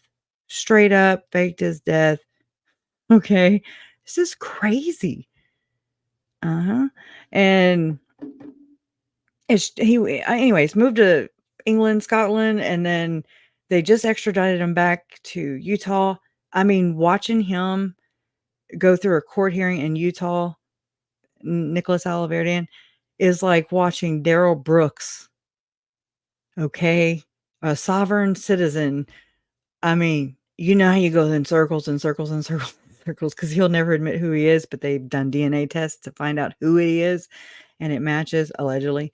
And I mean, I'm just like, oh my God, this is nuts. Yeah. She looks just like Lori, and she looks just like Elsa. Everybody keeps asking me that, too. But yeah, I mean, she looks just like her special mommy. I'll call her special mommy because that's what Lori referred to Tammy as, right? Her special friend. Yeah, it's crazy. But anyway, so there's enough of that. But anyways, I love you guys just in case. I love y'all. And today my baby girl graduates. I get to watch her walk across that stage and get her diploma. And I'm so proud of her. And thank y'all for everybody who sent. I mean, we didn't expect that. She didn't expect that. And she was like, what? When everybody was like, sending super chats or whatever for her graduation. That was very sweet. Thank you. And just for everybody and the well wishes, and from Uncle Jerry, just for my family, just the whole kit and caboodle, right? I appreciate y'all. We appreciate y'all. And Joe's sister's post pic of Emma, creepiest thing you ever seen. Right. I have that video too from Yellowstone. I mean, if it's the Yellowstone they say it's the kids, but I'm just like, it's hard to see. If that's what you're talking about. Now there's Yellowstone, the show. Which, why in the hell? There is the 50-mile zone of damn death. Okay? The train station. Why didn't Chad and Lori and Alex utilize the train station? The 50 mile zone of death? Why didn't they challenge that? They like it. They live right there. Right there. Anyways. All right. Justice for Tylee, Charles, Tammy, JJ, and Joe. Love always wins, and you are proof of this. And I love y'all. And do not feel suicidal. I don't plan on going I'm gonna say it backwards. I don't plan on any long trips off a short bridge. So mechanically, everything is good. Everybody's good. Everybody's healthy, happy. We want to live. Love you guys. Bye.